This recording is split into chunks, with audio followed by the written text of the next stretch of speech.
College of Commerce and Science, Indore, and the expert of the day, Dr. R.C. Ramula, who will be sharing his insights on criteria 4 of the NAAC.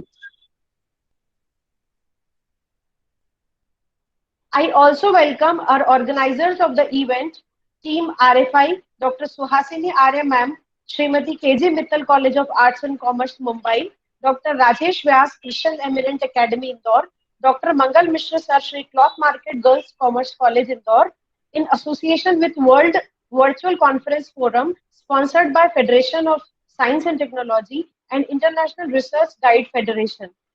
The list doesn't end here, and I hereby welcome all the eminent guests and speakers, experts from all over the country. Now is the time to welcome our chairman, Dr. Saurabh Jain sir, South Asia Board President and Vice President, Dr. Ashok Kumar Gupta sir, North South India Board President, Dr. Priyadarshini Agnihotre ma'am, National Convener, Dr. Rajat Sharma sir, Central India Board President, Professor Ajay Jain sir, Dr. Sangeeta Baruka ma'am, Dr. Subrato De, Dr. Manish Dubey sir, Dr. Prakashini Tiwari ma'am, Dr. Sanjay Prasad, Dr. Sarita Rana, Dr. Priyanka Chavla ma'am, Dr. Indra Dikshit, Dr.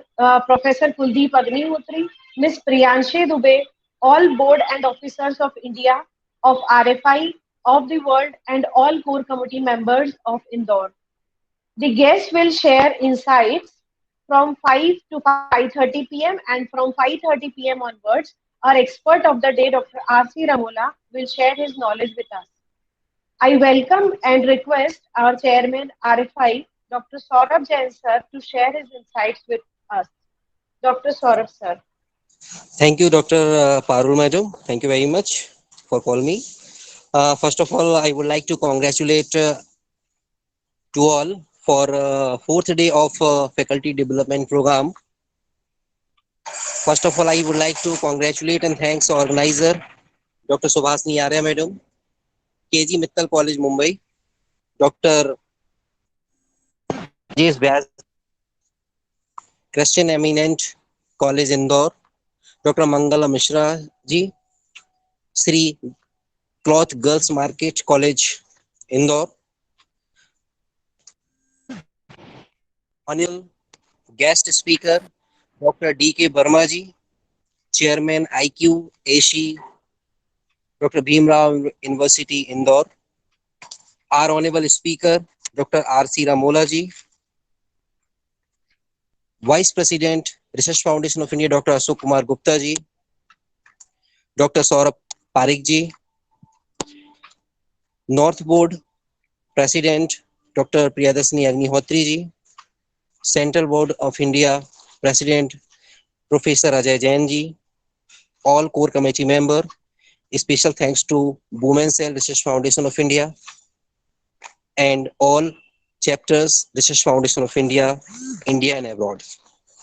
As you know very well, today we are going to be completion of fourth day of faculty development program. So once again, thanks and congratulate and special thanks to honorable speaker.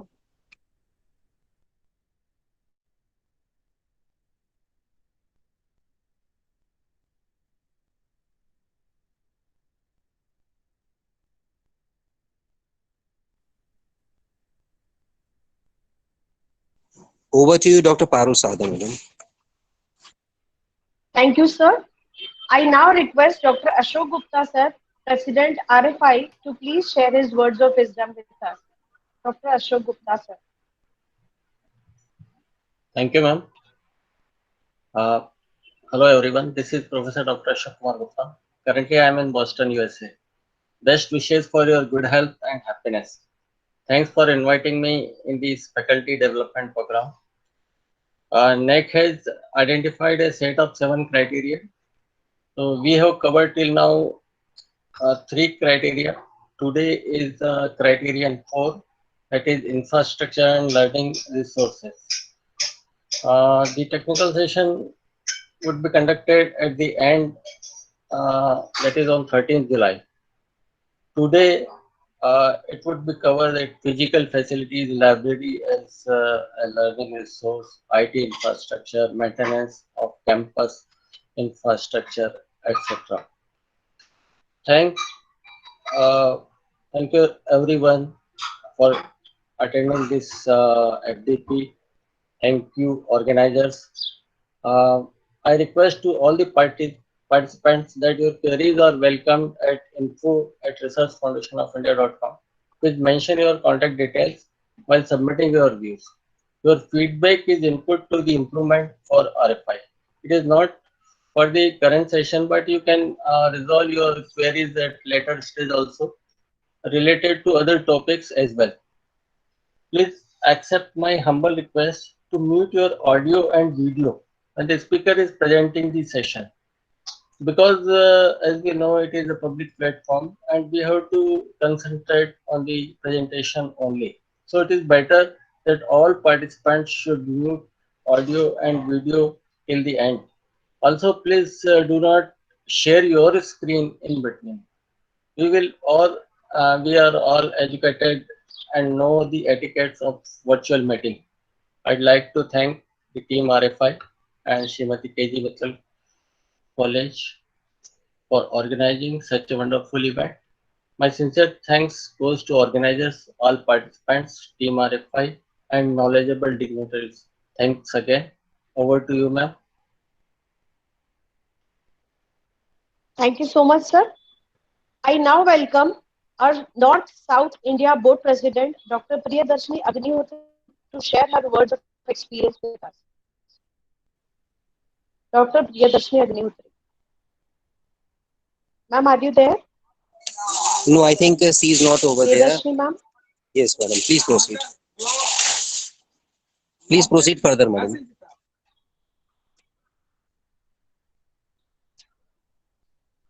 Okay, sir. Yeah, Doctor. Sure. Proceed further. Now I take this privilege to introduce you all with our first guest speaker of the day, Dr. D.K. Verma, sir.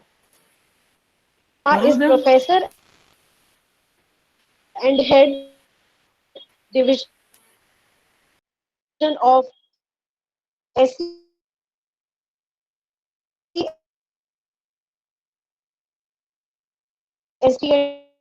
and OBC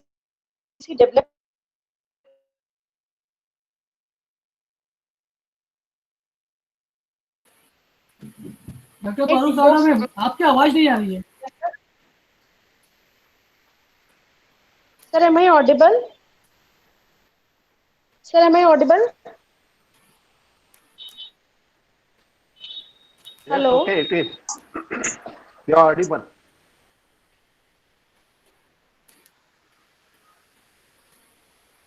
Sir, am I audible? Yes, you are. Yes, ma'am.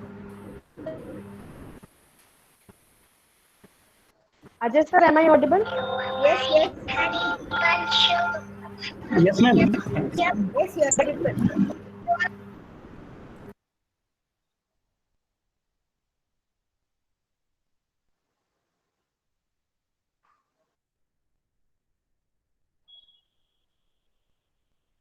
Am I audible now? Yes, please, ma'am. You can proceed now. Okay, thank you, sir. I regret for the technical issues. I now take this privilege to introduce our first speaker, Dr. D.K. Verma, sir. Dr. D.K. Verma is professor and head division of SC, ST and OBC development. He has been teaching MPhil for the last 23 years. He has supervised 63 MPhil and 12 PhD theses. He is editor of 2 ISSN research journals in social sciences. He has published 8 books and 154 research and concept papers. He is also a regional member of International Sociological Association and chaired session at World Sociology Conference at Durban. His innovative contributions in sociology includes social devolution and affirmative status. I now request Dr. D.K. Verma to share his knowledge of expertise with us. Sir. Thank you very much. Good evening, all of you. At the outset, I am thankful to the organizers for giving this opportunity to present my views, and particularly related to criteria 4. And before that, briefly, I would like to introduce the university which I represent. We are at the birthplace of Baba Saheb Ambedkar in Mahu, Madhya Pradesh. And in 1988, our National Institute of Social Science was established in the memory and ideals of Baba Saheb Ambedkar, which was elevated to the university status by the government of Madhya Pradesh in 2015. And as per the nomenclature, the generic one, we claim to be the first university of social sciences in the country as such. So our focus is on certain sections of the society which we call marginalized or weaker sections, including women. And we have programs of interdisciplinary, multidisciplinary nature to cater the educational development needs of these people. And we have integrated programs of higher education with extension, research, and training as well. So what I feel with regard to NAAC, of course, after the revised assessment and accreditation framework, which was launched in July 2017, there are certain points which need our consideration and that need to be discussed by higher education institutions, because a lot of emphasis is on the ICT enabled, transparent, scalable, and robust. That shift is there. But I consider three important points which I would like to place for the kind consideration here. The first one is making it ICT enabled, and that too in this COVID-19 pandemic, because all our higher education institutions, that those who are conducting their academic programs, they are facing this challenge, how to conduct the traditional classes. It has become rather impossible during this pandemic. So we have to shift all our academic programs, or most of our academic programs, to online mode. And that is the first concern with the criteria number 4, infrastructure and learning resources that we have.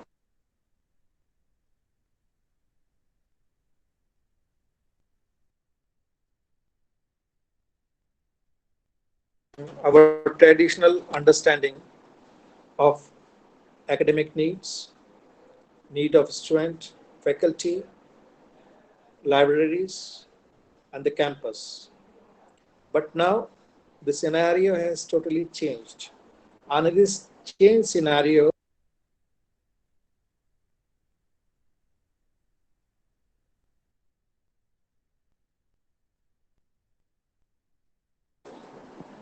hello, you're getting my voice now, please? Yes, sir. Yes, sir. Please continue. Okay. Yes, sir. So in this infrastructure and learning resources, the major impact will be there. The higher education institutions will face the major challenge in this COVID-19 pandemic. And this has become more important rather. Although there are more points in the curriculum aspects, scoring points in teaching, learning, evaluation, research, innovation. But the important thing in this COVID-19 challenge is a concern. And how this concern is there? Because in the revised assessment and accreditation framework, the 70% evaluation is online. And that too, DVV, this data validation and verification will be done by a third party. So all our physical facilities, library as a learning source, and IT infrastructure and maintenance of campus infrastructure, we need to reorient our policies, programs, and understanding towards the need of this kind of infrastructure learning resources in the higher education institutions. Important consideration must be for the library, because I consider universities and higher education institutions, those who conduct research, they create the knowledge. And so far, traditionally, we have been managing this knowledge in libraries. libraries we call knowledge temples. But now, in the COVID-19 era, the libraries are not just the centers in the campuses, but they have to move out. How these learning resources will be reaching to the stakeholders, to our students in remote test areas, particularly when I think about Madhya Pradesh and its tribal belt, where students, they are not having access to this kind of ICT enabled environment, the smart mobiles, connectivity, a lot of problems are there. But in the coming years, when we go for this kind of NAAC accreditation, then definitely the criteria for, and that too, library as a learning resource become very important. Then how we have to move towards this compatibility. So my concern here is not a digitization of library, but evolving a digital culture of learning resources. We have been developing e-contents, but now we need to have M contents, the mobile contents. We need to have app based resources in our library.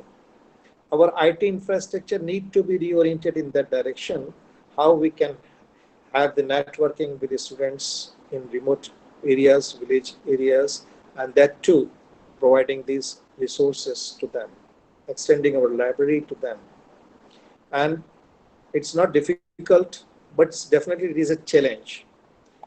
And how we have to have the approach, accessibility, that is with the experts, that is with the policymakers, and we need another shift now.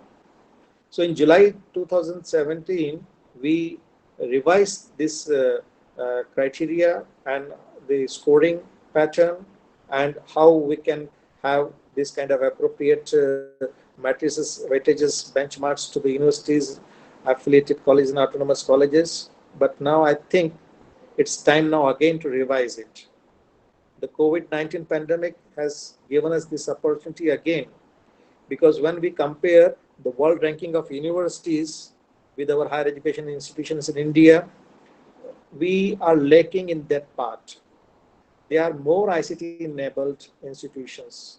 We are very less ICT enabled institutions.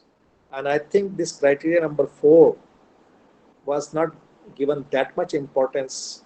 Much importance was given to curriculum aspects, teaching, learning, evaluation, research, innovations like this. They were having more scoring point. Like teaching and learning evaluation itself was having 200 points, 300 points, 350 points, the scoring points, while in the criteria 4, only 100 points are there. But now the mode is changing, the medium is changing. Now the teaching and learning evaluation will be online based. For that we need infrastructure. For that we need learning resources.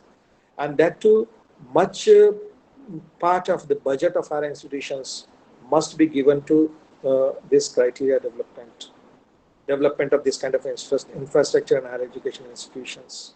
So this is a big challenge in the COVID-19 pandemic, that our whole scenario will be changing. And I think the NAAC, the UGC, and the authorities, the MHRD, must give due consideration to this aspect. The higher education institutions now need a total structural change in the infrastructure and learning resources that they are having right now. And this concern, if the Research Foundation of India takes up, because now the education means accessibility more rather than making it available. The availability is, of course, it was there with the campus, within the higher education institutions, but now they have to move out and make that availability accessible to the stakeholders. And that is the biggest challenge which I present, because the time limit is given just 10 minutes. I'm just summarizing here. When in the criteria 4, we have the challenges posed by the COVID-19 pandemic. The scenario is totally changed. So whatever in July 2017 was planned to have more robust, transparent, and scalable kind of weightage given to these benchmarks to the university need to be revised again, and we have to make it very early. It is not in years. Within a month or two, we have to change this scenario. We have to think of the fresh learning resources on topmost priority right now. Institutions must revisit their SSRs they are preparing, or in this they are in the cycle 1, 2, 3, whatever they are there. They need to give entirely innovative orientation which must be ICT enabled for this infrastructure and learning resources for this. Thank you very much for giving this opportunity.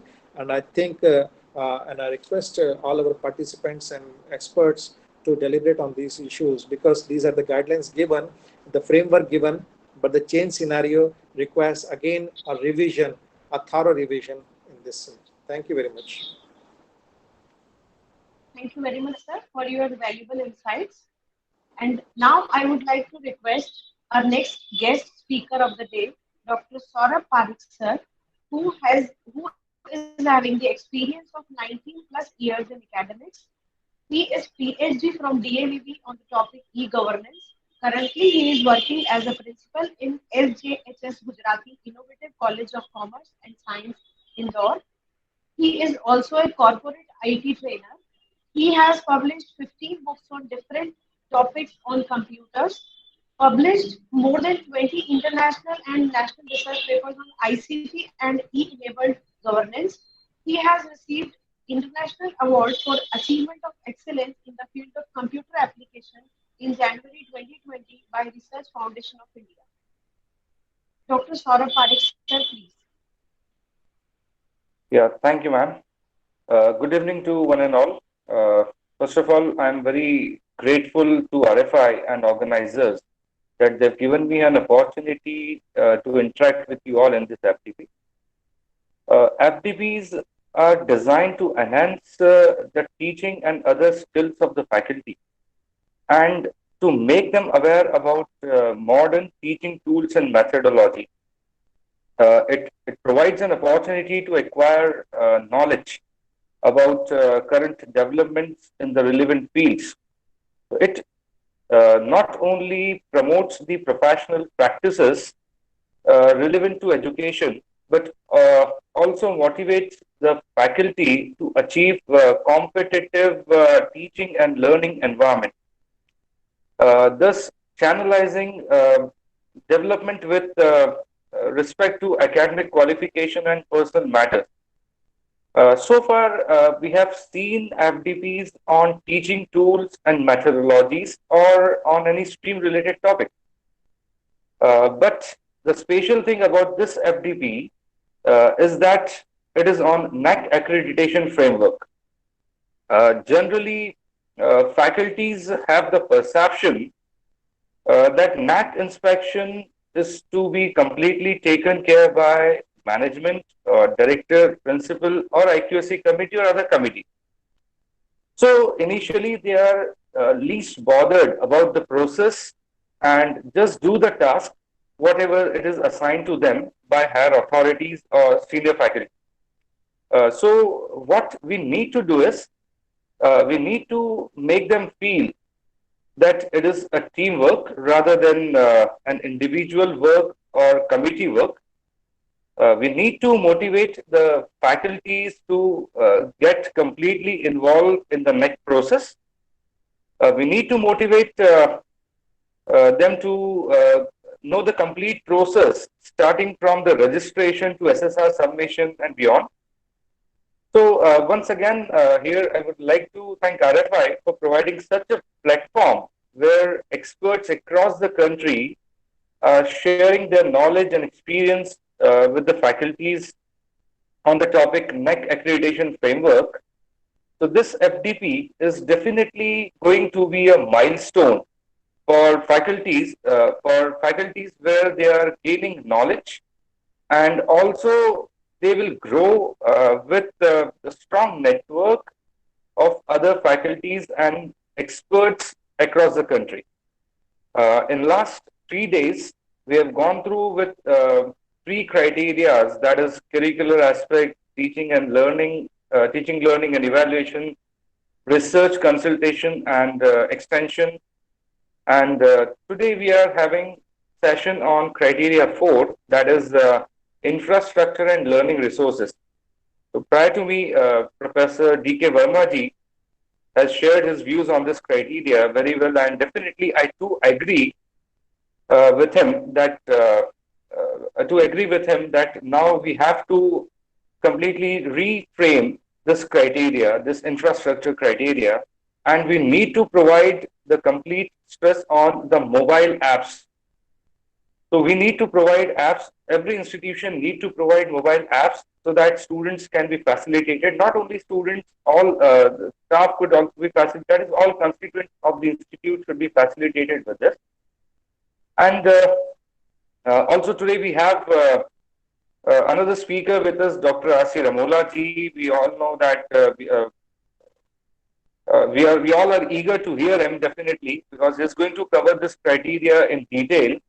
So I would like to just conclude this. So in the end, I would like to sum up or conclude up with this. In this competitive world, every institute need to provide better infrastructure and learning resources, keeping in view the student-centric approach, and need to have proper mechanism in place to maintain the same. And in this real world, in this new era, there's a saying in Hindi, as we all say, that dikhega to bikega, that is, will be sold if seen. So we need to provide better infrastructure to the students, so that it could be so that students could be facilitated with that. So now here I would like to conclude my talk and would like to thank the organizers once again that they are doing the very good job, and they have organized this very nice FDP program for 8 days, where they are covering each and every criteria of NAAC, and at the end they are going to sum up all these criteria and the technical issues as well. So good luck to the organizers and RFI, and good luck to all the faculties who are involved in this FDP program. Thank you. Thank you, Dr. Saurabh Parekh. And we all academicians are totally agreed with you that the education industry is also going into the disruption and industry 4.0 mode, and the ICT-enabled services will take over the education industry tonight. So moving ahead, there is a special announcement for all the participants. The FDP session of 12th July has been postponed the 12th July has been preponed due to some unavoidable circumstances. The expert speaker, Dr. Vijay Kumar Shotria. Now the session will be held on 11th of July in the morning from 11 a.m. And the rest of the schedule will be as it is. That is, on 13th of July, the validity session will be there, and on 12th of July, there will be no session. And on 11th of July, there will be 2 sessions, one in morning and one in evening. Proceeding ahead, it's time for introducing the guest speaker. It's time to introduce our guest speaker. Am I audible? Yes, ma'am. Yes. Yes, ma'am, you are.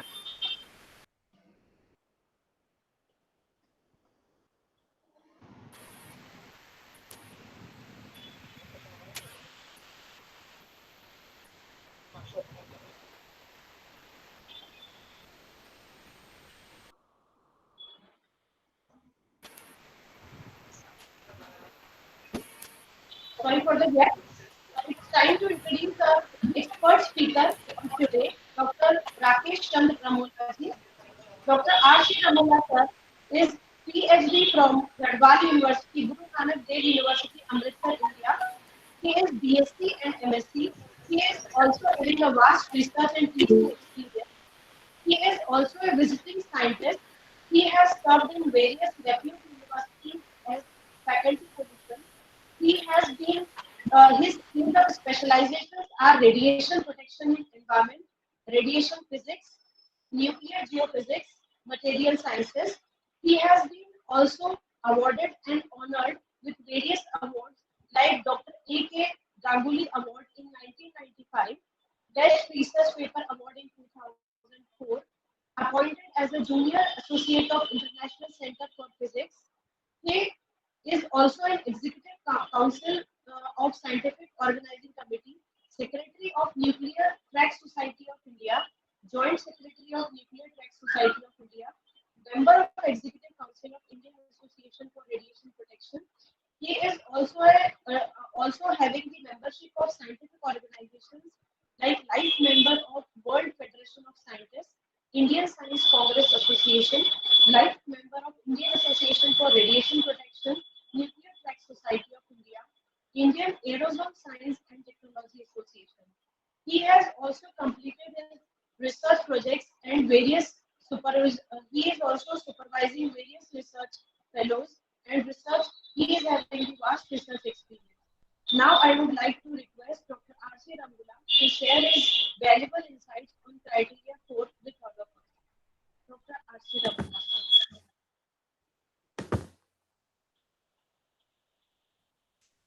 Thank you very much. Am I audible? Yes, sir, you are audible. Thank you very much. And a very good evening to all of you. And first of all, I would like to thank the organizers of this faculty development program, especially Professor Ajay Jain and Dr. Suhasini Arya, Director, KG Mittal College, Mumbai. And I can see the presence of some dignitary over here like Professor D.K. Sharma, Chairman IQAC, Dr. B.R. Ambedkar, University of Science, Social Science, Indore, and Dr. Saurabh Parikh, Principal, SJHS, Gujarati Innovative College of Commerce and Science, Indore, and participants from the various parts of the country. So this is, in fact, a very nice program, especially for the faculty. And as rightly said by Dr. Saurabh Parikh, that it is not one-man duty to participate in that NAAC accreditation, but it is a teamwork. And I will show here that what kind of work we can do for this accreditation and what is our responsibility especially. So before that, I think it is better if I share my screen and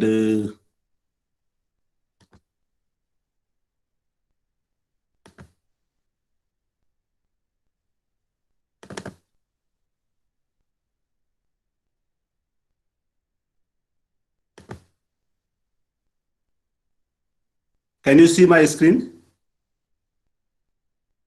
Hello? No, sir. No, sir. No, sir.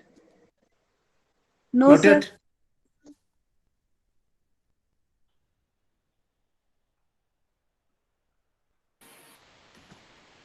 Yes, sir. Now it's visible, sir. Visible. Now it's visible? Hello? Sir, it is gone again. My screen is visible? No, I sir. can No, sir, it is. now. It is visible. No, sir. Please run again. Please run again. No, it's not visible. Not visible. Not visible, sir. Sir, kindly share the screen once again. I'll share it again. No problem.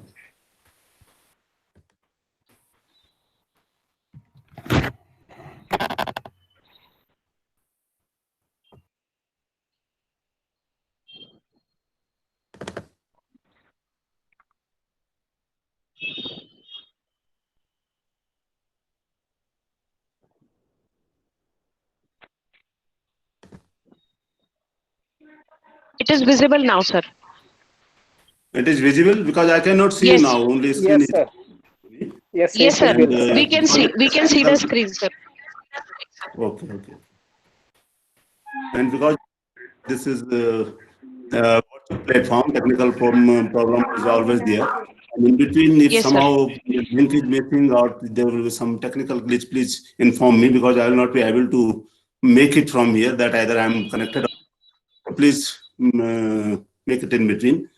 So today's program, of course, this is criterion 4. And as rightly said by Dr. Verma, that this is very important criterion and it has given the least importance. You are right, but at the same time, we should follow the NAAC guidelines. So this is the NAAC assessment and accreditation framework. So in between, I will say something about this revised framework, briefly about that one, that what is this revised framework. And then I will come to different criterion about that, my own experience on this, because we are preparing for the NAAC, which is due in 2021, and I was very active during that last NAAC accreditation also. So I will share some of my experience with the different criterion, that how to deal with those and how to proceed with. And then after, of course, I will cover the detail of the criterion 4, that is infrastructure and learning resources. And finally, we'll come about the outcome, that how the NAAC accredit the institutes and what will be the output. So let us start from the revised assessment and accreditation framework. It was launched in July 2017, and I think you all know about it, that there is a major shift, that initially it was only that paperwork, but now it is completely ICT enabled. It's very objective now, transparent, scalable, and very robust. And this is totally data-based quantitative indicator evaluation with increased objectivity and transparency. And then extensive use of the ICT, confirming scalability and robustness. Of course, it is scalable. You can revise in between. Initially, when there was a paperwork, it was not possible to revise. There was only one SSR, and that you had to submit. And then you have to wait for the visit. But now it is not like that. You can modify it in between from time to time. And then reduction in number of the questions. Initially, there were so many questions, but now they have reduced the number of the question. Size of report also, it is reduced. And visit days, it has also been reduced. And I think you may be knowing that it is different for the colleges and universities, that size of the days. If it is a college with 500 students, the visit is only for 2 days. If it is more than 500 students, the visit is generally for 3 days. And there is a detailed plan for the visit, that what to do and how to do during that time. For university, it is a bit different. For university, it is it depends on the number of the departments. If you have 25 departments, it's 4-day visit. If you have departments between 25 to 50, then it is 5-day visit. And if you have more than 50 departments in the university, then it is 6-day visit. So the number of visits has also been changed, and the mode of the visits also changed. It's not like that before, that you go to that place and then they arrange your accommodation, they arrange your transport and everything. Now it's completely changed. I will come in between and we'll talk about that also. So now one very major shift is they introduced the pre-qualifier for the peer team visit. A 30% of system generated score. That means once you submit the SSR, you should have the score of 30%, and only then that peer team visit will be possible. And that 30% score, it comes after the validation of that data validation and verification by the third party. So once they verify it, then you get minimum 30% score. Only then you will be allowed to visit. You will be evaluated. And this is system generated score with combination of online evaluation. As already told by Dr. Verma, that 70% is only online. So this is very important. That's why it is objective now. And peer judgment is only 30%. Initially, it was completely based on the peer judgment. And yesterday, there was I was present here, and there was a brief talk by Professor Sanjay Kumar, Vice Chancellor of, I don't remember the name of the university, but he rightly said that sometimes what happens that we compare the rural colleges with the metropolitan cities colleges. So that is in fact very difficult to compare. And the same thing, I will say that it is same thing with us also, because our university is located in the lap of Himalaya, and we have also the location disadvantage. But we have to go with that. If we have to compete with others, we have to go with that. So that's why for the 70%, it is now completely based on the objective analysis. And now you cannot deny it that I am at location disadvantage place or something like that, because initially you could have tell that with the peer team that you see that we have location disadvantage, and you see is it possible to compare or is it possible to compete with others. And that time the peer team, they used to see, that they are right. There is some possibility, there is some problem here, and that way they used to assess or used to evaluate the institute. But now it is not there. It has only 30% contribution. So now 70% contribution is only that is based on the SSR, based on the record you have submitted with the SSR, and that is the 70%, and that is validated by the third party. That data validation and verification process, and you need to submit the proof of each and every matrix. So if you don't submit the proof, then definitely you will not get any point for that. So this is very important now, and now we cannot deny that, oh, we cannot do it or like that. You have to do it now. Definitely it is a problem for the rural area also, but NAAC has to think about it. That is okay. Now, there is appropriate difference in metrics, weightage, and benchmark of the universities, autonomous college, and affiliated college. They have divided in 3 different groups or institutions. University is one, autonomous college is another one, and affiliated or constituent colleges, they have divided in 2 parts. One is UG college and another one is PG college. And they have different metrics, weightage and weightage for this university, autonomous college, and that affiliated college. And they have revised several matrices to bring in enhanced participation of the student and alumni.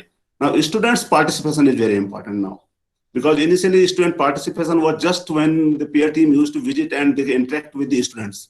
The same thing they interact with them, they used to interact with the alumni for some time, and that was enough. But now, from student side, we have the feedback also, student feedback. We have SSR also. From alumni side, what is the contribution of alumni? That is also a point over here. That is a matrix. So these are additional components which have been added in the revised accreditation framework. And if you see the assessment process, so definitely HEIs have been grouped under 3 categories: universities, autonomous colleges, and affiliated constituent colleges, both UG and PG. And the assessment process has the following components. Number 1, that institutional information and quality assessment, IIQA. This is the information the institute has to upload on the NAAC website. And once that they will assess it, the NAAC will assess it. And if they found that the institute is accessible, then they will ask the institute to submit the self-study report. And that self-study report is then validated by that third party. And based on that quantitative matrix, I will say what is the quantitative and qualitative matrix. And then there is also a student satisfaction survey. And I think you know about it. If somebody talked about the student satisfaction survey. For university, they need the survey from the 500 student, and from college 100 student.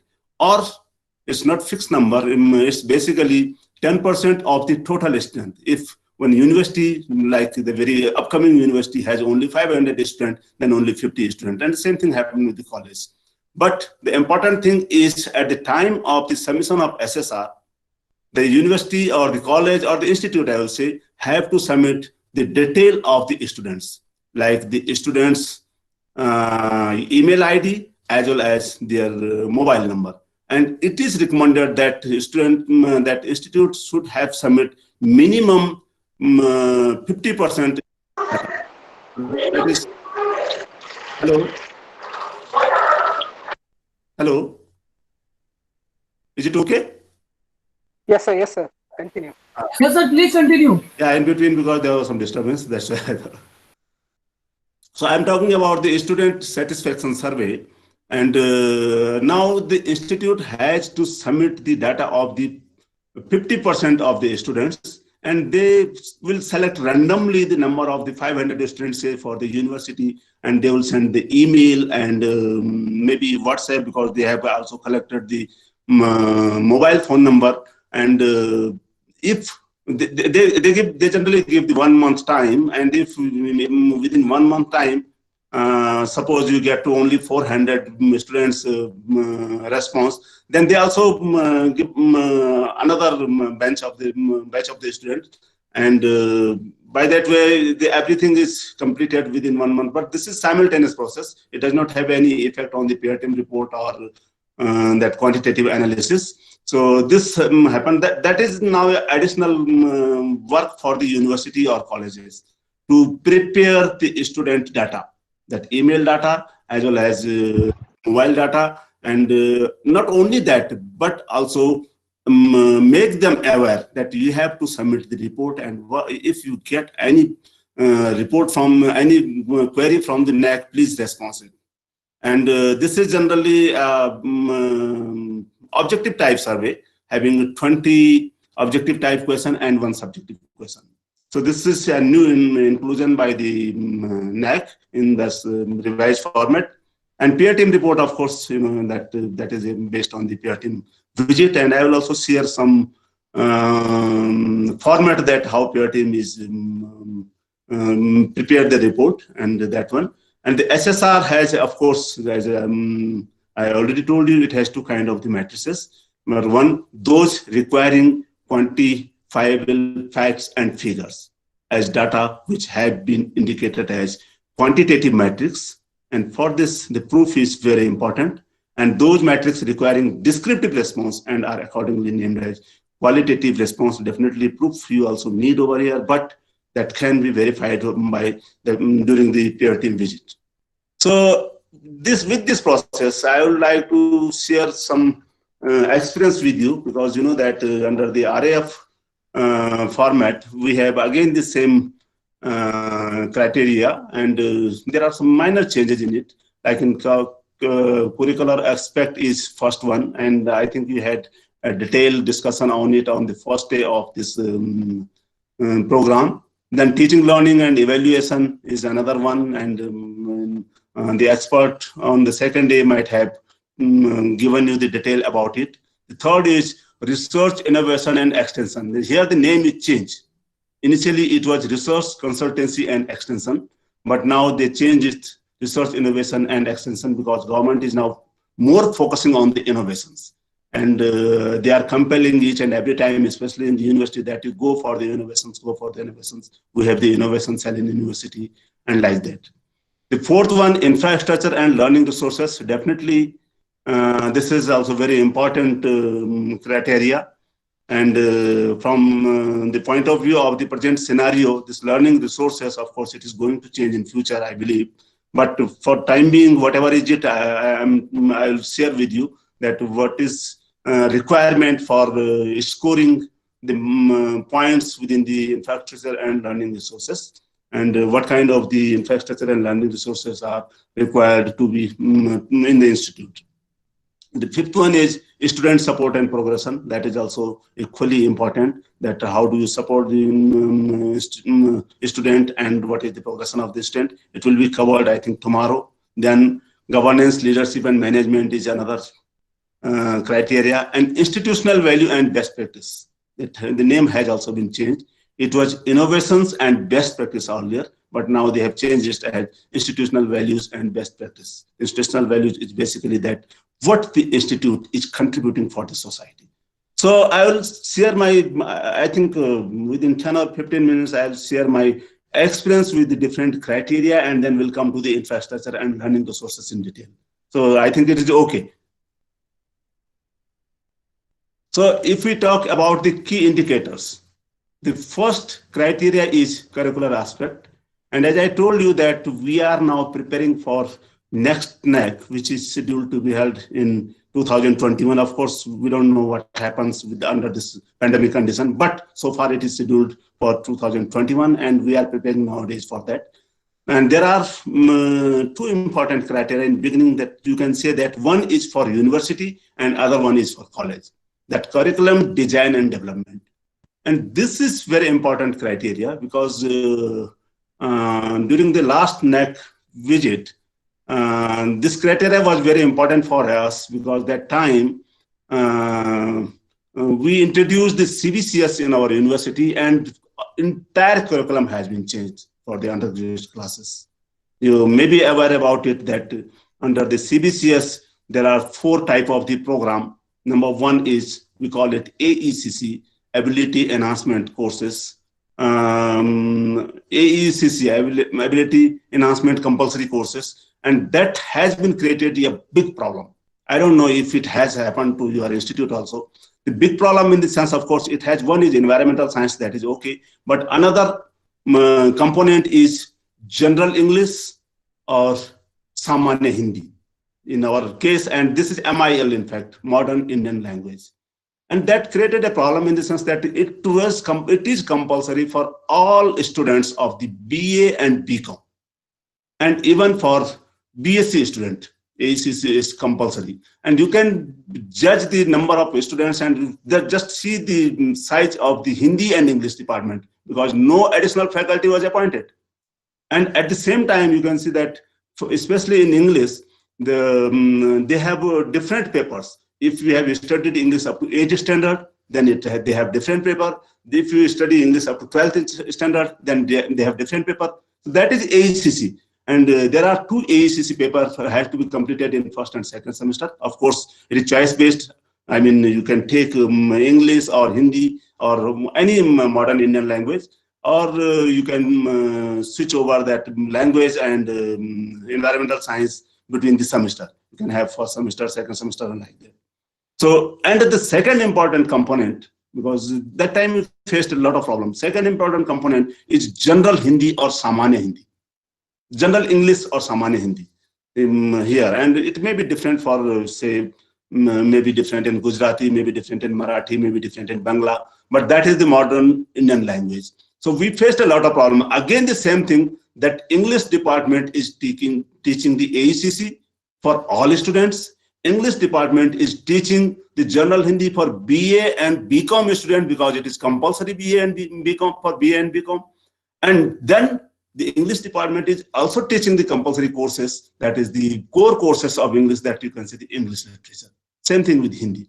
So that we are still facing the problem to accommodate this particular subject or this particular program, but it has happened. And we got the program from the UGC, MHRD, that has been incorporated. They have given you the syllabus. I think it has happened at many universities, or even the affiliated college which are affiliated to that kind of the university, that the entire thing has been changed.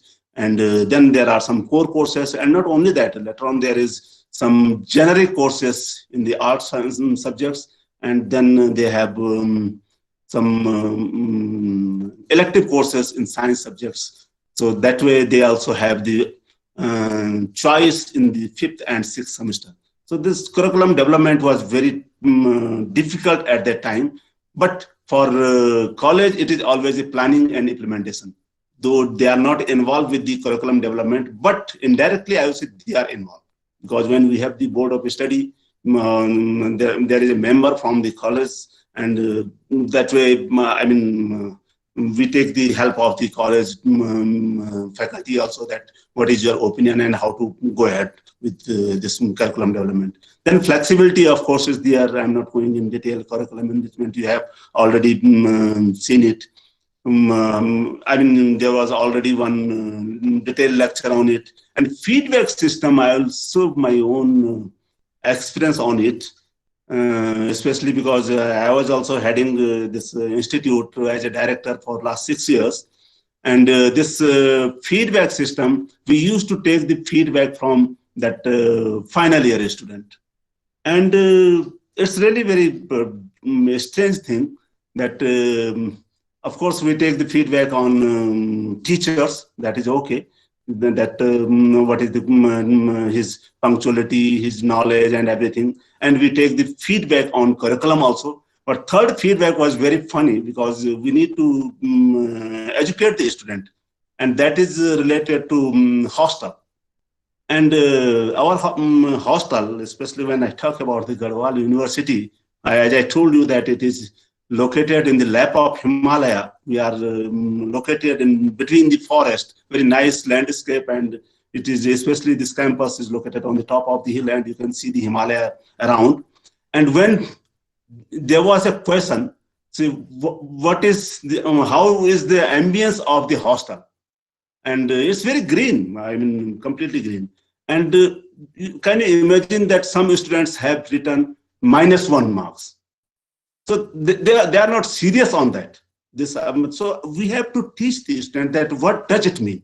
Feedback is not that you just criticize or just praise the things, but how to judge it. That we have to teach the students that you are also a part of the institute and you have to judge the plus and pro and cons of the institute. That is quite important.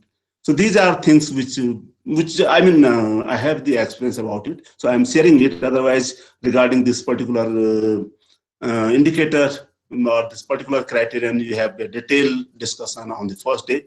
Second, of course, teaching, learning, and evaluation. This is also quite important, and especially in present scenario, if I say about it, student enrollment and profile. There's always a pressure, a sort of pressure that to increase the gross enrollment ratio. But I don't know what is the situation at other places. At our place, when we talk about the science faculty, it is always full. It's very tough competition in science faculty to get the admission, especially in the PG classes. But in humanities and art, there are some subjects that they hardly get the students. So this is a difference between these two streams, and that becomes a very problematic for them, that how to get the students. And now there is one important component or one important pressure, that you should have minimum 10 students in one class, in one course. Otherwise, you have to terminate that particular program. That is a pressure. So sometimes it becomes very difficult to enroll 10 students in those particular courses. Then, of course, student diversity, you might have heard about it. You should have a student from different area, learning process. Teaching learning process is changed now. And I can tell you my own experience, because in this pandemic era, everything is going online, and I think the lockdown started on 25th March, and we also thought to start the teaching learning process online, how to do it. And it's really, I mean, I have very good experience of it, because I was coordinating that teaching learning process, especially that online teaching learning process in the university.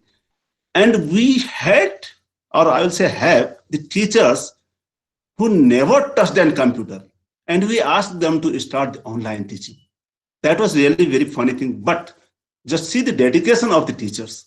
They started it, and at least even they used WhatsApp. If they could not go for the Google classes or for the Zoom or for that Google Meet, or we have also used the Cisco WebEx, but they started somehow.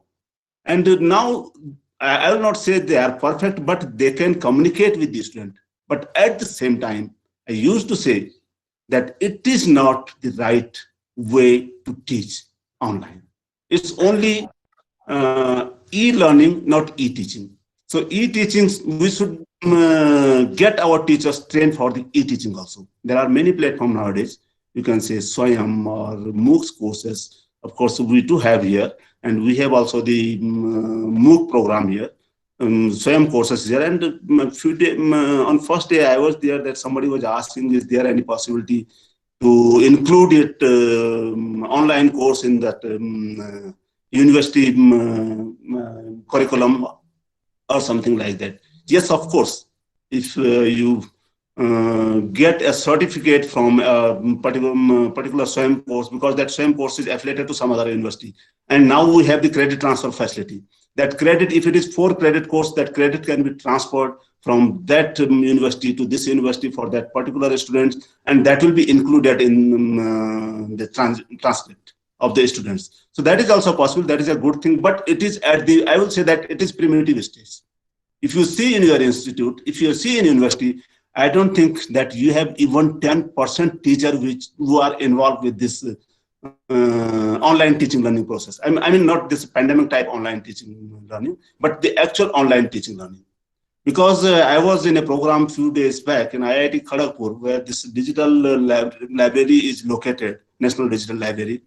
So that time it was assumed that it will take about 5 to 6 years to switch over for the online teaching and learning. But this pandemic has given us, I mean, the challenge to start it. And we made it. somehow we made it. I don't know what will happen in next semester, but for this semester, somehow we made it. I think everyone has made it. And this challenge, it is now time to convert it to the opportunity. We have we have learned something from this. And if we convert it to opportunity, I believe that within next few years, we will be able to, we all will be acquainted with this process. So this is a good thing that we have converted this challenge to opportunity. Let us see what happens in future.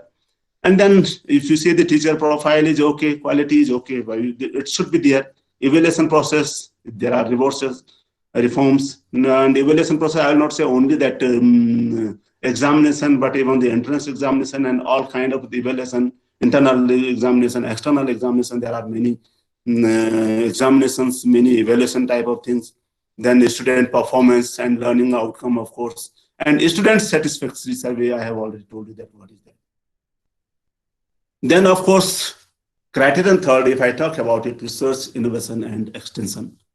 Actually, I'm very close to this. And in our university, we have 7 committees appointed, constructed for these different criteria. And they will prepare the report for next NAAC visit. And I'm a member of this committee. I'm looking after this committee, Research, Innovation, and Extension. And yesterday there was a talk by Professor Tiwari. It was really very nice talk. I was present there for some time. And there are many things like he talked about the promotion of the research and facilities. Definitely you should have. And we also have, because I don't want to discuss in detail, but I just want to share my experience of our university with you, that these are the things we are doing here. We very recently, we have framed one research consultancy and coordination cell. And now the thing is, what is the role of that cell? Because you know that every project, whatever you get from the funding agency, you always have the institutional head, or you can say the overhead grant. So we transfer all overhead grant to that cell, and then encourage especially the young researcher, like some seed money for the small project or something like that. So that is the promotion of the research in the university. Otherwise, on the other hand, I will say that it is dying. It's not at a very good step. And then resources, mobilization for research, and innovation ecosystem. This is very important nowadays, because the government is behind it. I will say that you have to go for the innovation, go for the IPR, file the IPR. And not only that, they say that, okay, you organize some IPR workshop, and you get a point in NAAC. If you organize the IPR workshop, you get a point in NAAC.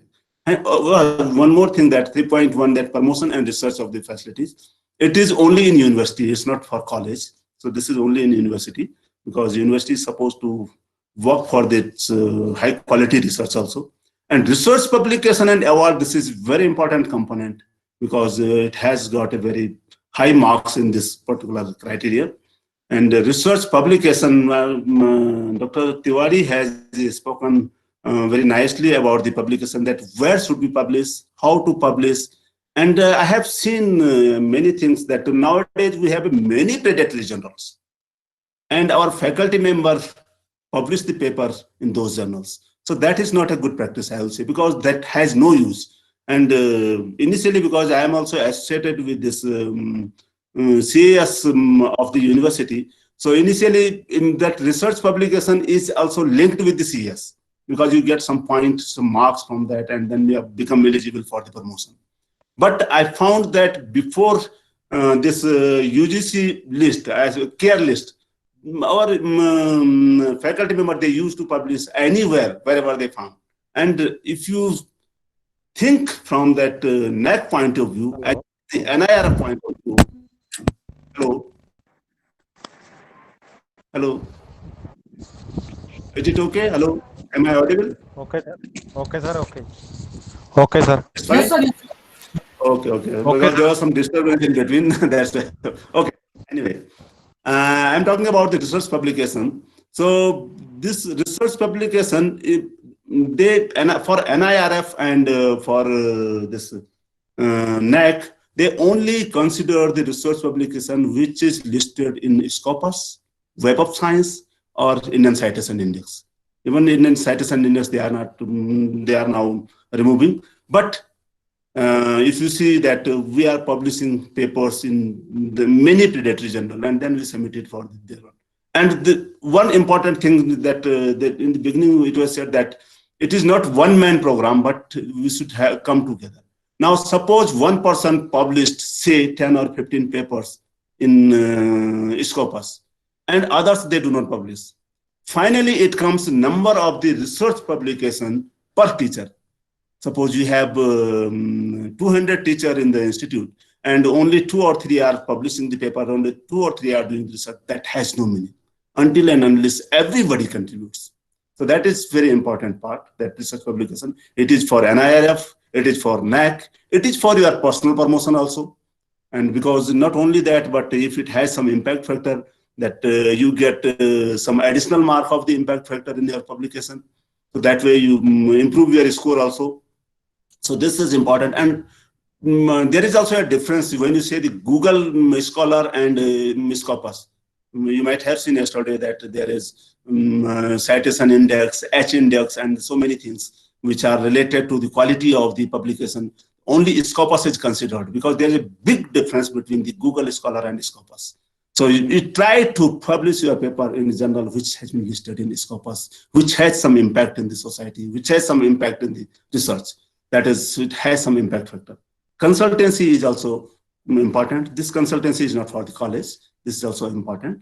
So this you have to go, if you are in university, you should have some consultancy program. Like if I talk about our university, we have consultancy in geology department because it is hill area, entire area, and especially nowadays, now the rainy season is coming, we have a lot of landslides. So the geology department used to give the consultancy to the CPWD and the BRO and many other agencies. The environmental science also, they are also doing it. Then that life science also, because we have a lot of flora and fauna here. So they are also giving the consultancy to different organizations. So that kind of the consultancy is definitely helpful always.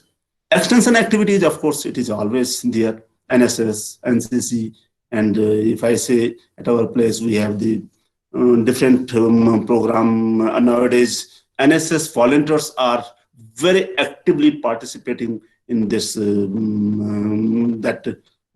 controlling the pandemic situation. And not only that, but they used to visit in the villages and distribute the sanitizer and mask to the poor people who are not able to afford these things. Then collaboration.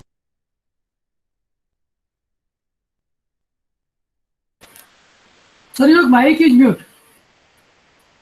Sir, unmute your mic.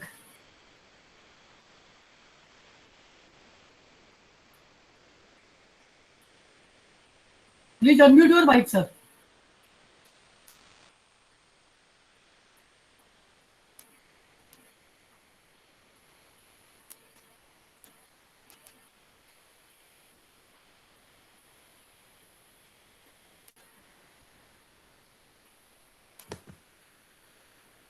Yes, sir. Yes, sir. Is it okay? Yes, sir. Then again run your PPT, sir. PPT is visible now? Yes, sir. Yes, sir. Maybe somebody muted it. So I was talking about the collaboration. That collaboration, you can have any kind of collaboration. It's not that you need a very large scale collaboration. You can collaborate even with the local, small scale industries or something. But at the same time, you need to have the proof of that, because when you talk about the NAAC, you always need some proof. And if you don't have proof, you will not get any point for that. The criterion 4 is, of course, I'm talking about it in details after this experience sharing. And physical facilities, I will tell you later that what are the requirements, physical facilities, library as a learning resource, IT infrastructure and maintenance of campus infrastructure. Then the criterion 5 is student support and progression. And in this criterion, student support is basically in the form of the scholarship, or we have the poor boys fund, or sometimes. Sir, please explain the fourth, sir. Sorry? Sir, explain Hello. the fourth detail, sir. I'm coming to fourth thereafter, only fourth. Student support and student progression, and then student participation and activation, and alumni engagement is also very important, because now I think every institute has the alumni, and that alumni support, because there are many institutes which run with the alumni funding only. They have a good support from the alumni. Then governance, leadership, of course, these are different type of the governance, and different type of the university is different, college is different, management college is different. And here the role of IQAC is very important, because IQAC is the only system which collect the information in the form of the AQAR, and then they prepare the SSR based on the AQAR. So it has become very important in the institutions. And last one is, of course, institutional value and best practices. Institutional value, like I told you that nowadays, what are the social responsibility of the institutes, and what are the best practices, like we say nowadays, green campus. So green is not only that plantation, but green campus, it includes everything, water harvesting, and so many things. And then there are some things which is distinctness. So these are some criteria, and I shared some of my experience with these criteria, because we are already preparing the things for the next NAAC visit. And hereafter, I will come to the brief about the criterion of the assessment. The institutions are assessed on 1,000 point scale on 7 criteria, with the different weightage to each criteria as follows. Curriculum aspect is, of course, it's more for the university and autonomous college, and less for the college. And teaching learning is, of course, for college, the points are a bit more, because that implementation part, they have to do it. Then teaching, learning, evaluation, then research and innovation. You see that 25% points are for the research and innovation only in the university. And in colleges, of course, it is less. So that's why most of us focus mainly on the research and innovation and extension activity. Infrastructure, as already told by Professor Verma, that we have only 100 marks, but it has to be rectified in future depending on present position. Let us see what happens and what NAAC think of it. And then student support and progression, it is only 100 marks, but for college, this first one is for UG college and second for PG colleges, it is a little bit higher. Governance, leadership, and management 100 for each, and institutional value and best practices 100 for each. And total, it comes 1,000. And within 1,000, as I told you, that 70% matrix is objective, which is quantitative matrix, and 30% is subjective, which is qualitative matrix. Now, if we say the distribution of the weightage under the criteria 4, and that is the infrastructure and learning resources, this is the distribution. And this distribution is same for all university, college, and affiliated colleges. Physical facility has the 30 marks. I will say, if you consider 100, 30%. Library as a learning resource have 20%. IT infrastructure, that is 30%. This is also quite important part. And maintenance of campus maintenance is also required especially when we talk about the IT infrastructure. We always require the maintenance grant for that. So this is 100 marks. So this is for this. And if you see the distribution of metrics and key indicators across the criteria, so total key indicators for universities are 34, and out of 7 criteria for 34 key indicators, and within that 34 key indicators, there are 36 qualitative metrics and 79 quantitative metrics. Total metrics are 115. They have reduced it drastically, because initially it was 127 or 28 something. And then for autonomous college, they have 107. For UG college, 93 metrics, and for PG college, 96 metrics. You see that the qualitative metrics are more or less same number, but quantitative metrics vary largely from university to college. And this is one I prepared from that manual, that how these are distributed. And like curriculum aspect, 2 qualitative metrics and 7 quantitative metrics. Autonomous college is different, affiliated college is different. Research is very different. You see that 5 qualitative metrics and 25 quantitative metrics for the university, and 3 qualitative metrics and 24 quantitative metrics for autonomous college, and 2 qualitative metrics and 13 quantitative metrics for affiliated college. And for infrastructure and learning resources, we have 5 qualitative metrics and 10 quantitative metrics for university, and 5 qualitative metrics and 9 quantitative metrics for autonomous college, and 5 qualitative metrics and 9 quantitative metrics for affiliated or constituted college. And student support, you can see that is more or less similar for all, except that research, innovation, and extension. The qualitative and quantitative metrics are more or less same for all type of the organization. And the important thing is that it does not include the student satisfaction survey.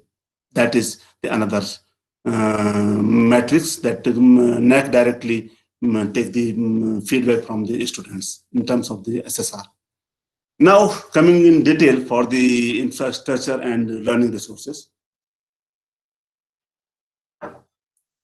The first key indicator is physical facility, and it has 30 points.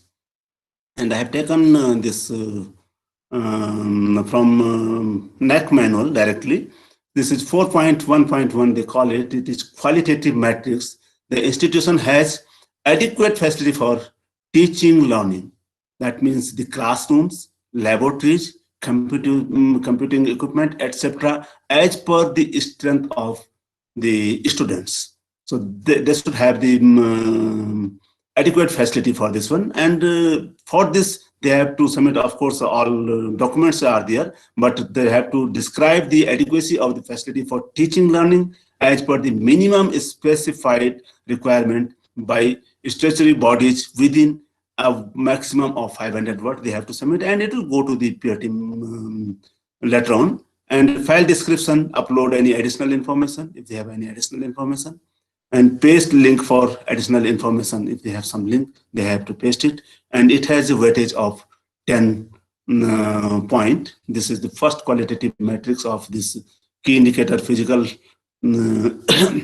This is the second qualitative metrics, that is the institution has adequate facility for cultural activities, that is in the form of the auditorium and the other facilities. Yoga, nowadays it has become very important, because like in our university we have the yoga faculty, complete faculty. Games, the sufficient number, adequate facility for the indoor and outdoor games. And then different type of the sports, gymnasium, yoga center, auditorium, etc. And for this one also, because this is also a qualitative matrix, you have to submit all the proof, and also describe the adequacy of the facility for cultural activities, yoga, games, outdoor and indoor, and sports, which includes a specification about area, size, and year of the establishment, as well as user rate within minimum 500 characters and maximum 500 words. So this is the requirement, and you have to upload the file if you have any file related to this. Geotagged picture. This is also important. Geotagged would give you that this has been taken from that particular place. And then if there is any link, additional link, you can paste it there. All this you can submit to that SSR. Then the other part of the SSR is availability of the general campus facility and overall ambience. Other than these two facilities, if you have any other facility, then describe the general campus facility and its utilization in maximum 500 words. And the file description is upload any additional information and paste link for the additional information. So this is another qualitative matrix. These two qualitative matrices are of the 5 points, you can say. And then you come, this 4.1.4 is, this is a quantitative matrix of having the weightage of 10 point. And this is related to the expenditure, that average expenditure of percentage of expenditure, including salary for the infrastructure augmentation during the last 5 years. That is only augmentation, not that original one. So the budget allocation, you see that this is a table for 5-year budget. Budget allocation for the infrastructure augmentation, excluding salary year-wise during the last 5 years. You have to put it, and there are data template which are given in the SSR. I'm not sharing the data template here, but those data templates are given in the manual, NAAC manual, and that is a part of the SSR, of course. So data requirement for last 5 years as data template, and then budget allocated for infrastructure augmentation. Then what is the total expenditure for infrastructure augmentation? And then, of course, we have also to submit the audited statement of the account and the total expenditure that excluding the salary. And that way you can calculate the percentage per year. There is a formula which you can calculate very easily, that expenditure for infrastructure augmentation excluding the salary divided by the total expenditure, and that way you can find out what percentage of the total budget or total expenditure are you spending on the augmentation of the infrastructure. So this is the formula to calculate it, and then the average percentage you can calculate that sum of the percentage per year. There are 5 years 5 years data, and divided by 5 it will give you the average percentage. So that way, it depends that what is the requirement of the NAAC, and then you get the marks for that. The file description is upload any additional information, upload audited utilization statement, upload details of budget allocation, excluding salary during the last 5 years. And there is a data template for all this information. You have to fill it here and submit it online with the SSR. Then another matrix is library as a learning resources. That is supposed to be the heart of the institute, because library nowadays, of course, we have the online platforms also, and we get information from other area also, but library is the main part, and it is automated using integrated library management system, ILMS, and has digitization facility. This is one component that either your library is automated, you have the digital facilities over there, and you have to write or you describe the implementation of the automation of the library and the digitization facility available and used in the maximum of 500 words. So you have to write in 500 words. It has the weightage of 4 marks, and it is also the qualitative matrix. And file description, again, the same thing, upload any additional information, paste link of the additional information, and that is more or less same for all matrices. And then this is also very important part, that 4.2.2, the institute has subscription for e-library resources. Of course, we have always a number of books in the library, but do you have the subscription of the e-library resources? Sir, can you please show the previous slide? Yes.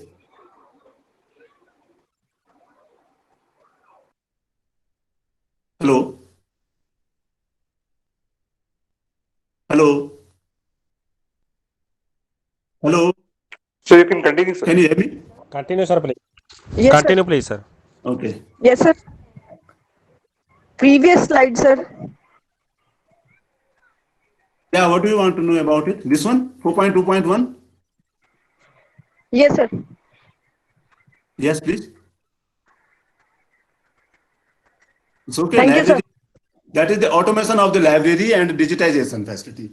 That is the information required for the automation. And so that information you have to write. Of course, documentation is requirement, but you have to write something within the 500 words that what we are doing, how you are automatizing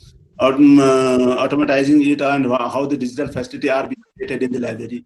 That information you have to include, because it will go to the peer team later on when they visit here. Then 4.2.2 is. Hello. Sir, can we see the criteria 4.1.1? Come back again. So just one look. 4.1.1. I think we will see at the end. But anyway, if you want to see this 4.1.1, okay? Okay. This is the facility. This is basically the teaching facility like classroom and laboratory. This is very important parameter, especially when we talk about the laboratories, because I found that when you go for the inspection, I found that some institutes has a very small laboratories, and if you see the size of the students, that is very high, and there no, I mean that you can serve the adequate facility. So it should be adequacy should be there. That is quite important when you talk about the laboratories. Now, shall we proceed? Continue, please, sir. This is 4. I think I was here. 4.2.2.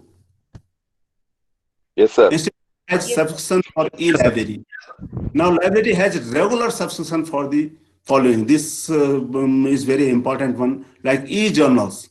Nowadays, we have a lot of e-journals. And if I talk about the quality journals, we have that science report and Science Direct. We get all science journals over there. We have the Sage publications, we have the Springer, we have the Valley publications. How many journals are you subscribing? That is very important, because now even the journals, they discourage the hard copy. They send you the all link of the contents of the journals. Then Sodh Sindhu is related to research, Sodh Ganga. E-books also, nowadays we have a lot of e-books, and not only here, but e-books you can find on other platforms also. But is our library subscribing the e-book? Do you have any database of the e-database? So these are some components, and you have to opt anyone.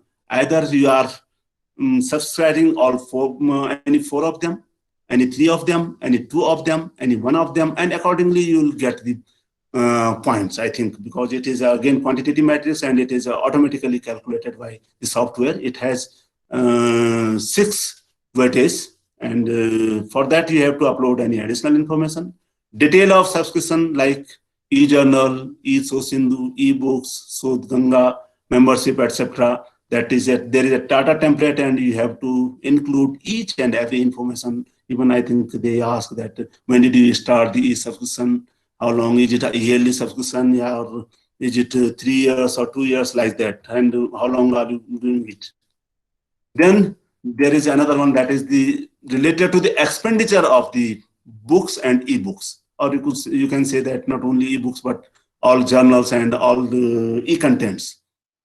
And that is annual expenditure for purchase of books and journals year-wise during the last 5 years. You have to write in this, you have to include in this table rupees in lakh, 5-year data they require, because you know that there is a window of 5 years for NAAC, so they need the 5-year data, and data requirement for last 5 years. That is a data template. You can include it in the data template, and the expenditure on the purchase of books, how much you spend on the books during last 5 years, expenditure on the purchase of journal in the ith year. I say 1, 2, 3, 4, 5.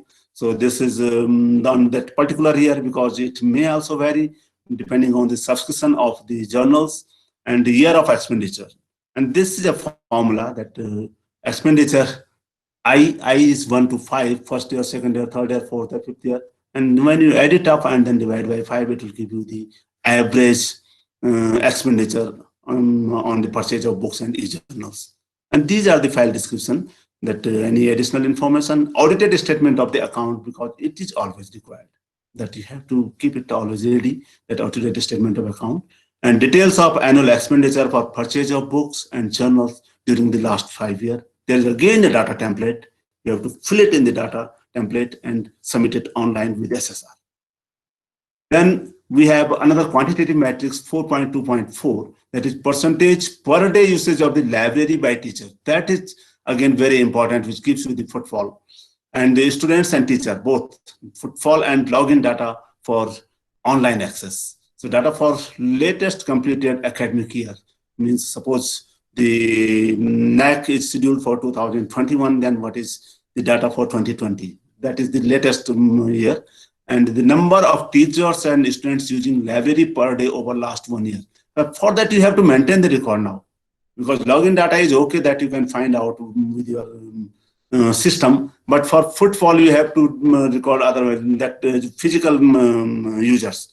For that you have to maintain the record either in the form register or in the form of some attendance, digital attendance or something like that. Like nowadays we have many many type of the many types of either that fingerprint or register or that type of things, many type of things which can be used to record that visit of the teacher and the students in the library. And the data requirement is upload last page of the accession register details, and that you have to upload. Per day login online users of the library, that I think you can find out with this help of the data login and footfall, and number of users using library through e-access, that can be judged based from the login, and the number of physical users that I told you that either in the form of the register or any other mode, you can judge the number of physical users accessing the laboratory. And formula is, again, it's not very complicated, it's very simple. The number of teachers and the students using library per day divided by total number of the teachers and the students. That will give you the percentage of the students using the library. So it will give you that either all are using the library, and if the percentage is very low, that means you don't have enough resources in the library. That will give you a negative impact. So you have to increase the footfall as well as the login in the library to enhance the accreditation by within this particular matrix. And it has a weightage of 5, and file description which you have to upload with the SSR are any additional information, of course, details of library uses by teachers and students, library accession register, online accession details to be provided as supporting document. And again, there is a data template for all these things. And you have to keep the information in data template and upload the supporting documents with that data. Then the third key indicator, 4.3, is IT infrastructure, and this has become now very important, particularly this present scenario. And if this particular indicator here, 4.3.1, it is related to the facility available in the institute. If I say like that, percentage of the classroom and seminar halls with ICT enabled facility like LCD, smart board, Wi-Fi, LAN, audio video recording system, facilities, data for the latest completed here they require for it, and the number of classroom and seminar hall with ICT facilities that you have to provide the information. And then data requirement, of course, again, there is a data template, the number of classroom with LCD facility that nowadays I think most of the institutes have this facility, especially the LCD facility, or we call them that is smart classroom.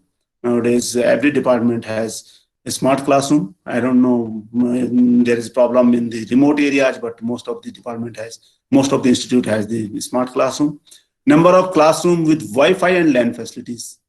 Now people are going for the Wi-Fi, but LAN facility is also there, and most of the institutes which are, the premier institutes and the universities, they have the Wi-Fi and LAN facility, but there are several colleges, they don't have the LAN facility and Wi-Fi facility. So that is also has to be strengthened now, and that will become an important part in future also.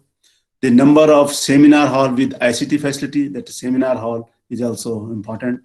And then we can calculate the percentage that using the formula, number of classrooms and seminar hall with the ICT facility, and then total number of the classroom seminar hall in the institute. That way you'll find that what percentage of the classroom and seminar are ICT enabled. So that is one way we can calculate the percentage. And then file description is, of course, upload any additional information. It is more or less same for all matrices. And paste link for additional information, upload number of classrooms and seminars hall with ICT enabled facility. There is a data template. You have to upload information on that data template, as well as to upload the proof of that whatever you have entered in the data template. Now there is another one, 4.3.2. This is qualitative matrix. And this is if institute has any IT policy. Either they are planning to expand it, they are having like, for example, I just told you that we have the Wi-Fi facility, but if you don't have the LAN facility, either we are planning for that, you will be completed within 1 year, within 2 years. Do you have any policy for that? or that kind of things comes under this matrix. And you have to submit a report providing the silent feature of the IT policy and describe the process of implementation and adherence of the policy, budgetary provision made and utilized, and the expansion plan for maximum of 500 words. You have to submit it and upload any additional information and paste link for the additional information. These are some file description. And then this is weightage is 5, and then another one which is quantitative matrix with weightage 10 is 4.3.3 students computer ratio data from latest completed academic year. This is sometimes very important because it has to be validated by third party. And I can tell you an example of our own institute during last that NAAC accreditation. We have submitted, say, number of students and number of computer available with us. And all this, say, X number of the computers are in the institute. And later on, after 3 or 4 months, we got a mail from the Microsoft that in your NAAC SSR, you reported that you have X number of the computer in your institute, but while checking the record, we found that you have Y number of the license for the Microsoft.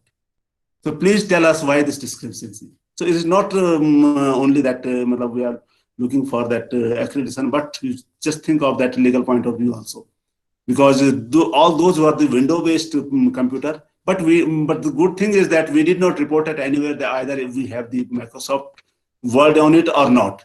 Otherwise, you would have to check each and every computer, because in past, you know that there are many things in this ICT facilities. In past, sometime the vendors used to come. Now these things are changed. Now it's e-market only. And but in past, the vendor used to come and he used to tell you, okay, you purchase a DOS computer and we'll give you the window on it. So that kind of things we should always avoid, because that becomes a legal issue later on. So that we must be very careful while keeping the number of available or number of the computer, number of the facilities which is in working condition and which requires the license, because we should have the license for that. Windows itself requires a license. Macintosh requires a license. That way, MS Office requires a license. Even your that virus detection software that requires a license. Every software requires a license. So you have to be very careful in reporting that every system, every software should have a license. And then you can keep the number of students and number of computers available to students for academic purpose, because that license is very important. Otherwise, you violate the copyright law. And then data requirement, the number of computers for academic purpose in working condition, and total number of students. That will give you the ratio, that how many computers are available for the students in the institute. And file description, of course, upload any additional information, and the student computer ratio. Here you also upload the computer. Which type of computer do you have and do they have the license? There is data template, you have to upload it, but that is also an important component, and you have to be very careful while reporting it. And it has the weightage of 10 points. Then this is also matrix number 4.3.4, which is again quantitative matrix. And this you have to tell about the available bandwidth of the internet connection in the institute, lease line. If you have, there's possibility that there are some institutes they don't have lease line. There is also possibility. But if you have, then definitely you have to give either it is more than 1 gigabyte per second, or this is within the range 500 to 1 gigabyte, 250 to 500 megabyte, 50 megabyte to 250 megabyte, or less than 250 megabyte. So these are some options. If you have any lease line in your institute, you report it, what is its bandwidth, and then data requirement is the available internet bandwidth. That is important, and you have to submit it. You have to fill it in the template and submit it with the proof. Proof is always required for the data validation.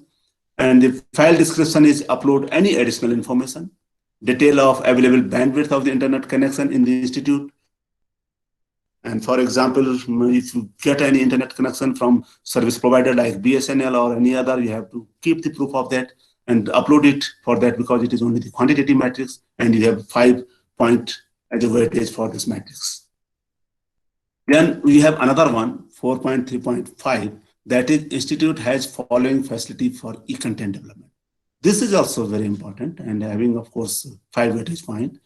But the facility for the e-content development, that means now when we talk about the SWAYAM courses, MOOC courses, then you need to have a facility to develop those kind of the courses, to upload those kind of the courses.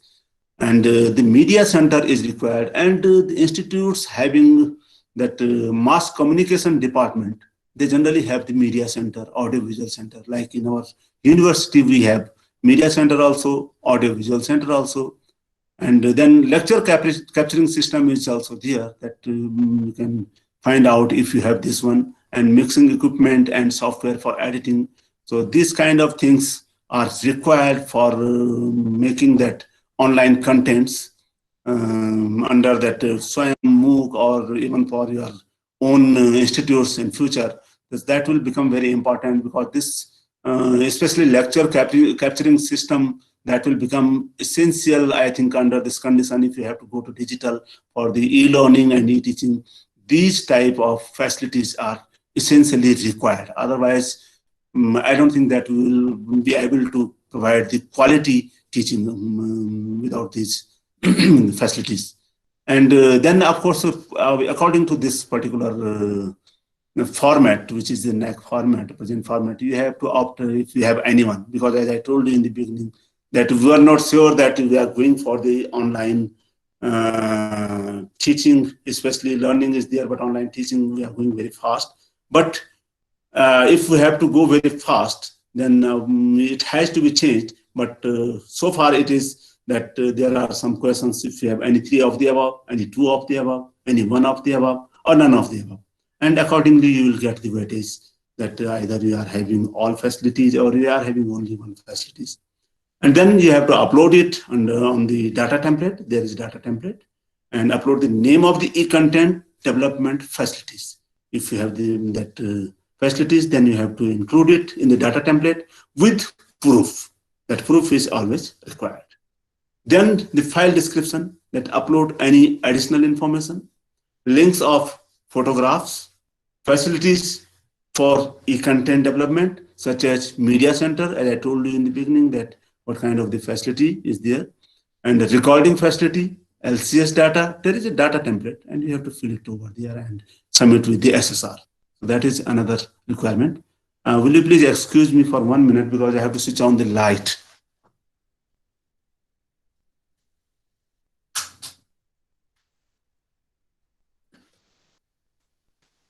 Well, so far I was using the natural light, but anyway. So now let's come to another key indicator, that is maintenance of campus infrastructure. That is also very important, because maintenance of infrastructure is required, and like average percentage, this is quantitative matrix, of course, average percentage expenditure incurred of maintenance of physical facilities and academic support facilities, excluding salary component during the last 5 years. And this is the expenditure, and there is a table. You can see that you have to write down the expenditure. Non-salary expenditure you have to remove, and then the data requirement is non-salary expenditure incurred. You have to submit the data for this as per the template. Expenditure incurred on maintenance of campus infrastructure, that is also there. And then the formula is very simple. The expenditure on the maintenance of the physical and academic support facilities, excluding the salary, divided by the total expenditure incurred, excluding the salary, multiplied by 100. This will give you the percentage per year of the expenditure on this particular matrix, and the average percentage will be equal to the sum of the percentage per year, and then divided by 5. That will give you the average within last 5 years. And file description, of course, upload any additional information. And audited statement of account is always required. Details about the assigned budget and expenditure on physical facilities and academic facilities. Of course, there is again a data template. You have to fill it and upload it with the SSR. This is another matrix.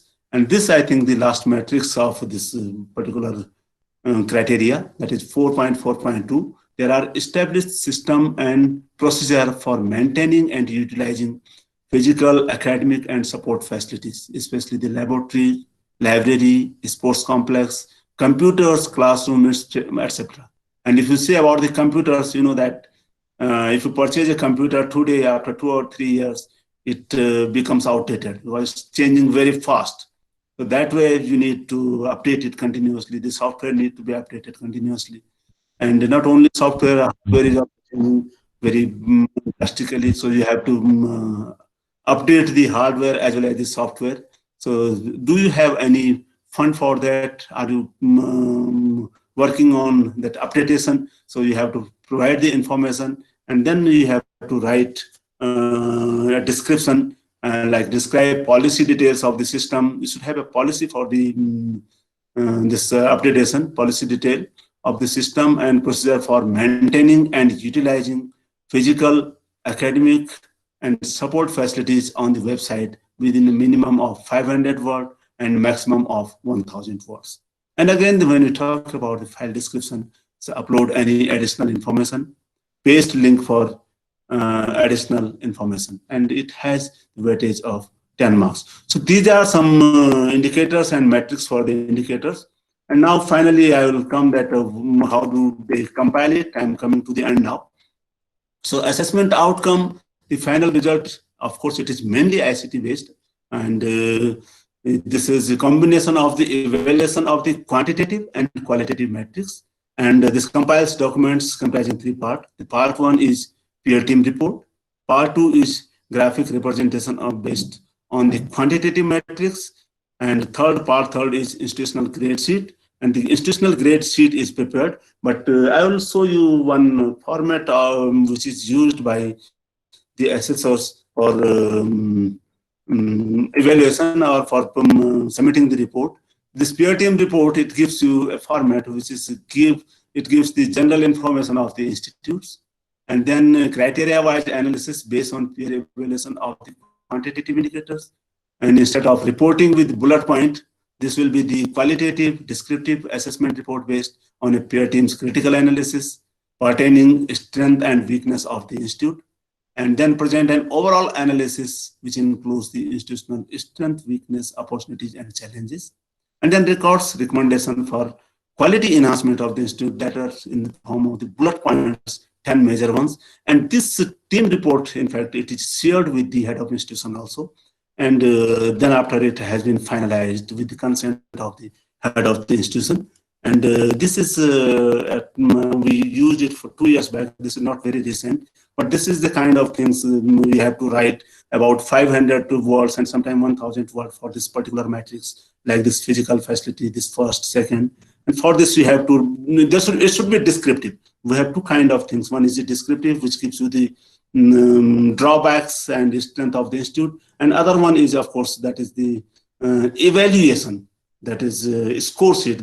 For these quality indicators, there is also evaluation, and that is again the 5-point evaluation, 0 to 4. You have to put the marks depending upon the available facilities and depending upon the matters or the things they have shown to you. So this is one, another one.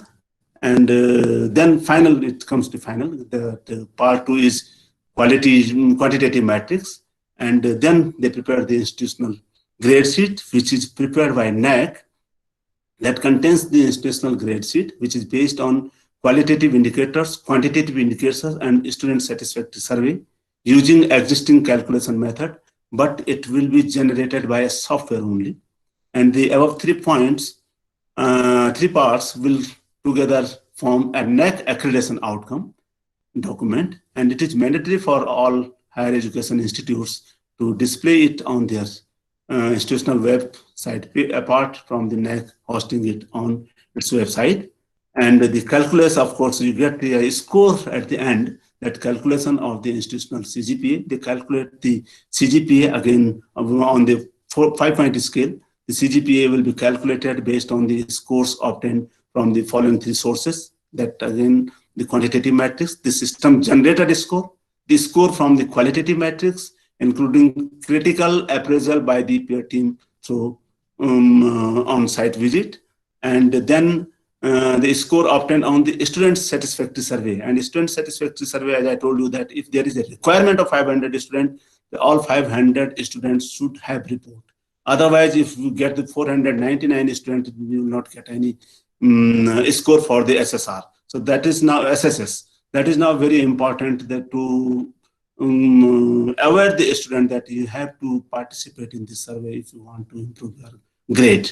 So this will be collected through an automated procedure based on the benchmark and assessed on a 5-point scale, 0, 1, 2, 3, and 4. And if you visit the next site, you will see that this is institutional grade and accreditation status. Initially, there was only grade, and all grades were supposed to be accredited.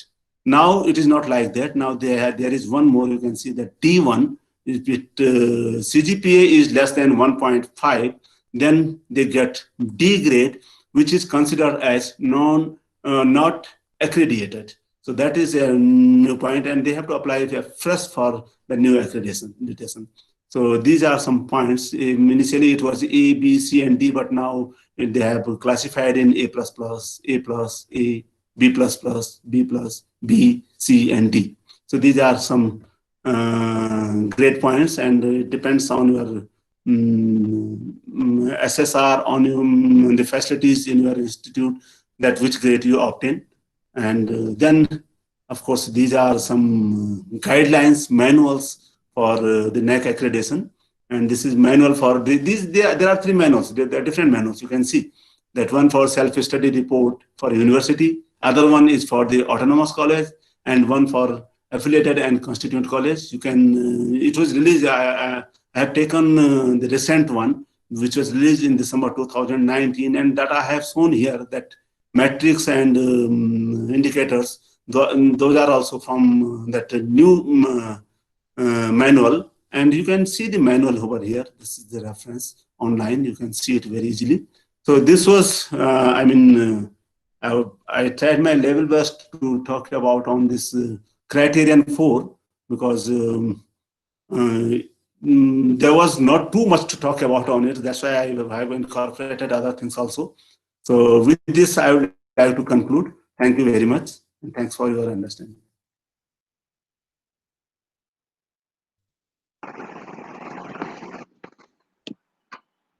Hello. Thank you, Dr. R.C. Ramola. You have shared your insights with us. And now I would like to request Dr. Rajesh Vyas sir to share his words of wisdom. Dr. Rajesh Vyas sir. Dr. Rajesh Vyas sir. Good evening, everyone. Thank you, Ramola sir. आपका जो आपने कहा कि मेरे पास कुछ ज्यादा बोलने को नहीं था, लेकिन इस क्राइटेरिया में बहुत कुछ ऐसा है जिसमें कॉलेज इसमें मैक्सिमम स्कोर कर सकते हैं। मेरा ऐसा मानना है कि क्राइटेरिया 2, क्राइटेरिया 4, क्राइटेरिया 6 और क्राइटेरिया 7 ऐसे क्राइटेरिया है जिसमें कॉलेजेस को मैक्सिमम स्कोर किया जा सकता है, और उसमें क्राइटेरिया 4 सबसे ज्यादा इम्पोर्टेंट है। आपने बहुत ही अच्छे तरीके से हम लोगों को बताया, कई नई चीजें हमको भी सीखने को मिली। आपको बहुत बहुत थैंक्स सर, धन्यवाद। Thank you very much. Shall I close the presentation?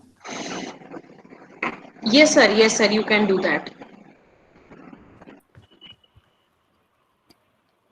Hello. I now request. Hello. Yes sir. Yes, there is small query. If time permits, should I place now? Yes sir, you can place. This is Prem Bhardwaj from Nahan, Himachal. We are very adjoining to Ramola sir. Professor Ramola ji, good evening. Good evening. There is some clarification required at your part. You just mentioned in the presentation that minimum 50% of students for SSS would be required. Data to be submitted to a NAAC, or I mean to say for completion of survey. Now, we have completed, in fact, submission of SSR. You can say Okay. before this pandemic, but we got back a reference from this NAAC committee that it is not 50%, it is 60% now. So the total strength of institution the total strength, we require 60% of students whose data is to be furnished to NAAC. This is, I think, clarification. I think for information for others also. This is what we Yeah, got. yeah, I have seen it in this templates which are available. I mean, right now. Okay. Up to December 2009. Maybe they have changed it recently. I don't know about Yeah, that. it is there. It is there. But the clarification. 50%. But there is another query, in fact, that is, I think, important for the people who have joined over there for this workshop. See, can you just emphasize on exemption? There are certain points on which the exemption can be sought by the institutions. I mean, certain points are there which can be exempted from survey. Yes. Can you just say that, for instance, if you have certain areas where institutions are not doing well, so should they apply for exemption, and how it is to be applied? I think if I remember correctly, about 5% they can exclude it. They can ask for the exemption. It is as a part of institution. I don't remember which one, but they can select it themselves. Institutions can select it themselves. Yeah, it's like that. Okay, that's fair enough. Okay, thank you.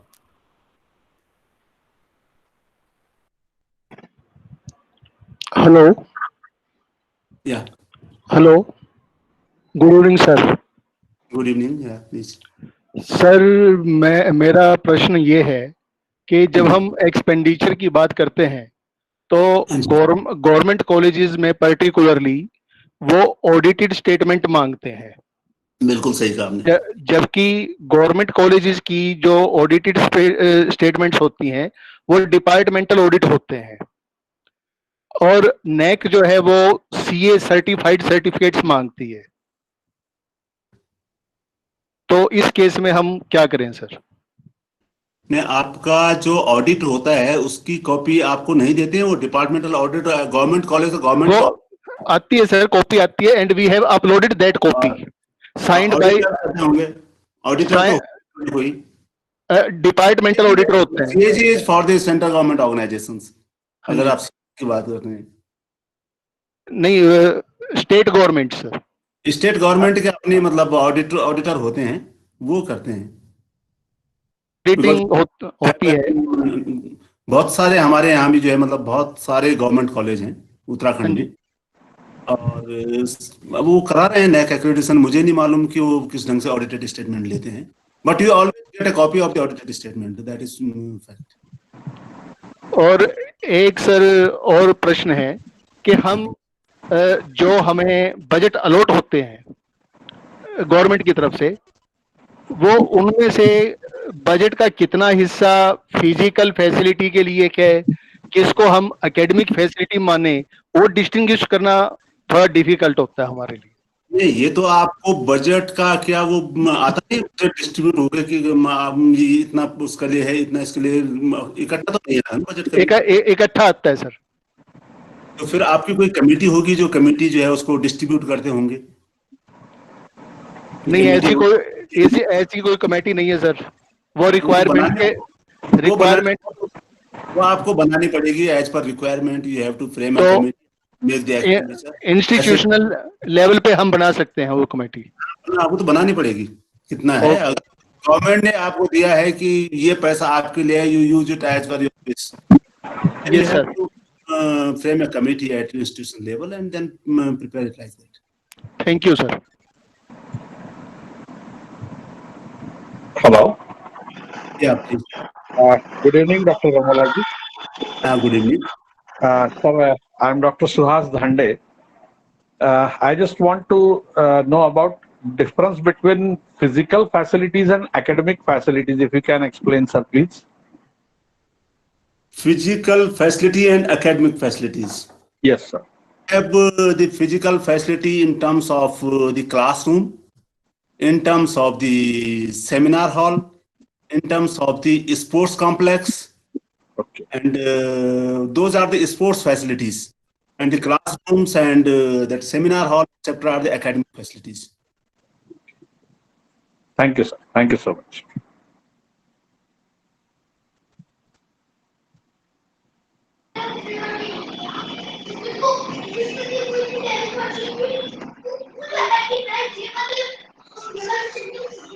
Now, I would like to request all the participants to place their queries or questions at the FDP group, either at the FDP group, or you can drop your questions at info@researchfoundationofindia.com. As we all have the time constraint with us, so it will not be possible for RC Ramola sir to answer all the queries on this session.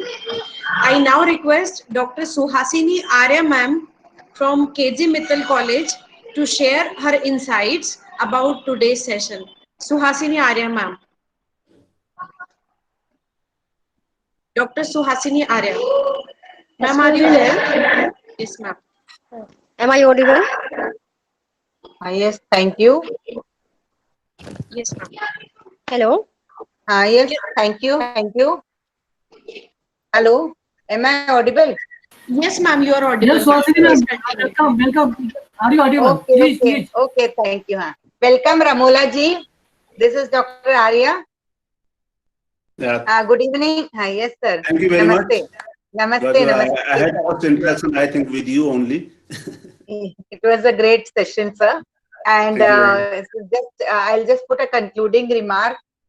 On behalf of KG Mittal College, Christian Eminent College, and Sri Cotton Cloth Market Women's College, and all the universities and all, very good evening to all the participants too on this 4th day of national webinar on FDP NAAC 2020 revised guidelines.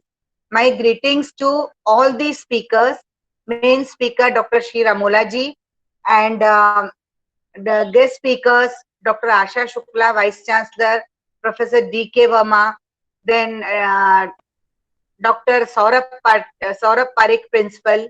All of you, you know, I heard, and it was really a very, very informative session. And I am very, very honored to be associated with this RFI. And I am very, you know, grateful, and I have full gratitude to RFI for, you know, keeping me associated, keeping our college associated with them. My gratitude to Shri Saurabh Jain ji, Vice President, Ashok Gupta ji, Priyadarshini Madam, Rajat Sharma ji, Rajesh Vyas sir, then Mangal Mishra ji, and all the dignitaries, including Ajay Jain, Dr. Ajay Jain, and everybody. It was a grand webinar, and I would like to tell you that today's criterion 4, we really required a lot of information, though Dr. Ramola sir said that there is nothing to be said, but then, you know, he has said many things in short, and covered each and every aspect, and it was very clear that how we would be filling up our SSR, because there are certain confusions to the colleges regarding the physical facilities, infrastructure, etc.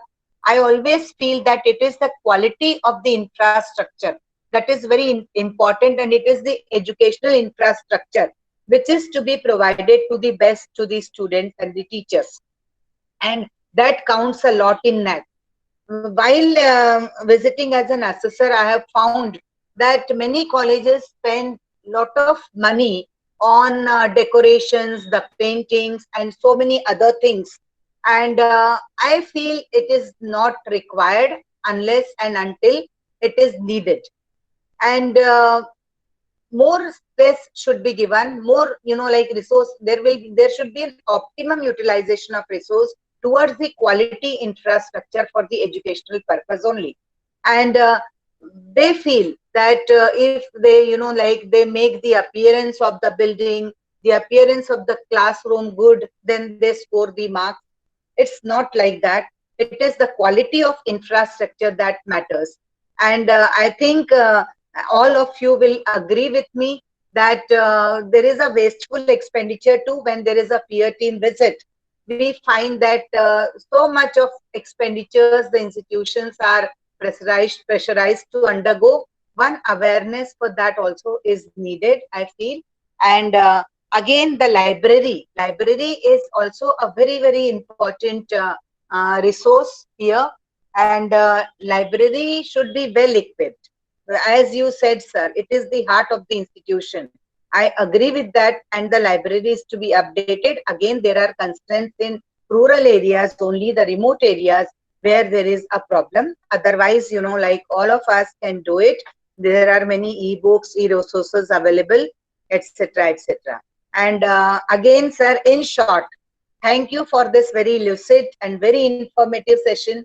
And once again, thank you all RFI group, RFI board members, team, associated universities, Dr. Ramola ji, and all the guest speakers of today.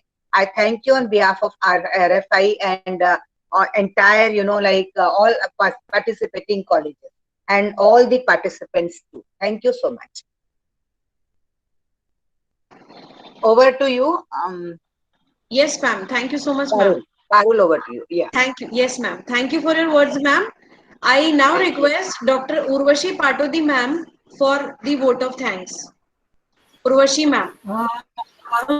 Parul में doctor Ashok Kumar Gupta sir है साथ में summarization के लिए sir काफी तैयारी करते हैं प्लीज डालिए doctor Ashok Kumar Gupta sir Okay. Ashok Kumar Gupta, sir, over to you. Thank you, ma'am.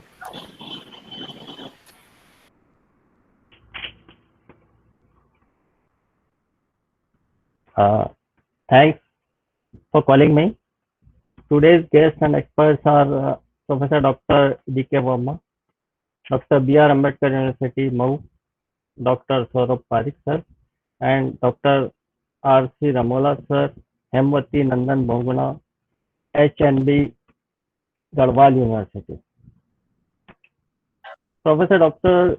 D.K. Verma, he is from the first University of Social Sciences in the country, which has been established at the birthplace of Dr. Ambedkar with a mandate to ensure social justice. In his view to achieve excellence by empowering all stakeholders through promotion of innovation in the field of higher education, by imparting training and education and encouraging research for the development of the country, NAAC is a milestone to achieve this objective.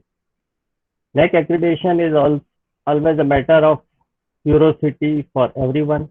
The NAAC has been carrying out the process of quality assessment and accreditation of higher education institutes. NAAC accreditation helps the higher learning institutes to know its strengths, opportunities, and weaknesses through an informed review process. Dr. Saurabh Parikh, sir, he expressed his views about FDP and how we can proceed further in NAAC process because it is a teamwork. The prime agenda of NAAC is to assess and accredit institutions of higher learning with all objectives of helping them to work continuously to improve the quality of education. He has also narrated NAAC has identified a set of 7 criteria to serve on the basis of assessment procedure. He expressed about the life of individuals and the nation cannot be uplifted without quality higher education, with the sole objective to give a helping hand to the institutions to improve the quality of higher education. And NAAC has designated all these parameters to accomplish them. Now comes about Professor Dr. R.C. Ramola. I have gone through his short CV that is also of 11 pages. I could not see any other person who is having so much qualities and awards, etc. He is a very wonderful man. His research interest and field of specialization in radiation protection of environment, nuclear physics, nuclear geophysics, material science. As he is in HNB Guwahati, the university was established in 1973. It is named after Hemwati Nandan Bhoguna. The university is responsible to guide its students, faculty, and all other stakeholders to achieve excellence in academics and strive for all-round development of the student. The university nested in the lap of Himalayan ranges is the Garhwa University of Uttarakhand. It is a residential cum affiliating institute of higher learning. There are 121 colleges and institutes affiliated to it. I would like to conduct one international seminar in your university, sir. We'll discuss about it with our core team members. His talk was about mainly about infrastructure and learning resources. He emphasized how university or institutes plan and ensure adequate availability of physical infrastructure and ensure its optimal utilization. It is not only important to build new infrastructure, but it is also essential to maintain, renovate, and augment the existing ones. How the university and institute provide all departments with full facility like office room, common room, and separate room, etc. for women students also, as well as the staff and faculty. Special facilities to be available in campus to promote students' interest in sports, cultural, yoga, other activities. What are the new technologies deployed by the University Institute in enhancing student learning and evaluating during the last few years, and how they are made about the future requirements of the institution? How the faculty assisted in preparing computer-aided teaching learning materials, how to avail the national knowledge network connectivity, etc. He has given mainly about criterion 4, but he touched upon the all other aspects because they are also interrelated with each other. So a very great thanks for you, sir. Indeed, everyone participated with his full enthusiasm. I would like to thank all the dignitaries, RFI members, core committee members, and organizers of this particular event. Thank you again. Thanks a lot. Thank you. Thank you very much. Thank you, Dr. Ashok Kumar Gupta, sir. Excellent concluding remark was always a necessity after every end of the session. Again, an important information I am sharing with all the participants. The schedule for FDP has been changed due to some reason for 12th of July. That was the 7th criteria. And it will be held on 11th of July morning at 10:30 a.m. and rest all the schedule is same. That means on 12th of July, no session will be there. And on 13th of July, the valedictory session, the technical session will be there. I now request Dr. Urvashi Patodi ma'am for the vote of thanks. Urvashi ma'am, over to you. Thank you, Pai. Good evening, everyone. I am honored to propose a vote of thanks for the Faculty Development Program on NAAC Accreditation Framework, an overview in respect of new guidelines 2020. Today, indeed, we had... Urvashi ma'am, please be louder. Hello, am I audible? Yes, ma'am. Today, indeed, we had such an informative session by our honorable resource person, Dr. R.C. Ramola, sir. We are extremely grateful to you, sir, for sharing your expertise and experience with us on criteria for infrastructure and learning resources. And the key indicators for the same are physical facilities, library as a learning resource, IT infrastructure, maintenance on campus infrastructure, and assessment outcomes was covered excellently. The session was really engaging and enriching for all of us. Thank you so much, sir. Your energy and vigor is inspiring, and the way you managed to deliver your lecture flawlessly for an hour is the greatest takeaway for from today's session. This faculty development program will help all the academicians, industry people, and research scholars in their future endeavor. Faculty Development Program on NAAC Accreditation Framework, an overview in respect of new guidelines 2020, is organized by Research Foundation of India, KG Mittal College of Art and Commerce, Mumbai, Christian Eminent Academy, Indore, and Sri Cloth Market Girls Commerce College, Indore, in association with Symbiosis University of Applied Science, Indore, Dr. B.R. Ambedkar University of Social Science, Indore, Dr. APJ Abdul Kalam University, Indore, Sri Kaushal Das University, Hanumanganj, Rajasthan, Apex University, Jaipur, Rajasthan, World Virtual Conference Forum, sponsored by World Federation of Science and Technology, International Research Guide Federation, JRF and Edu Academy.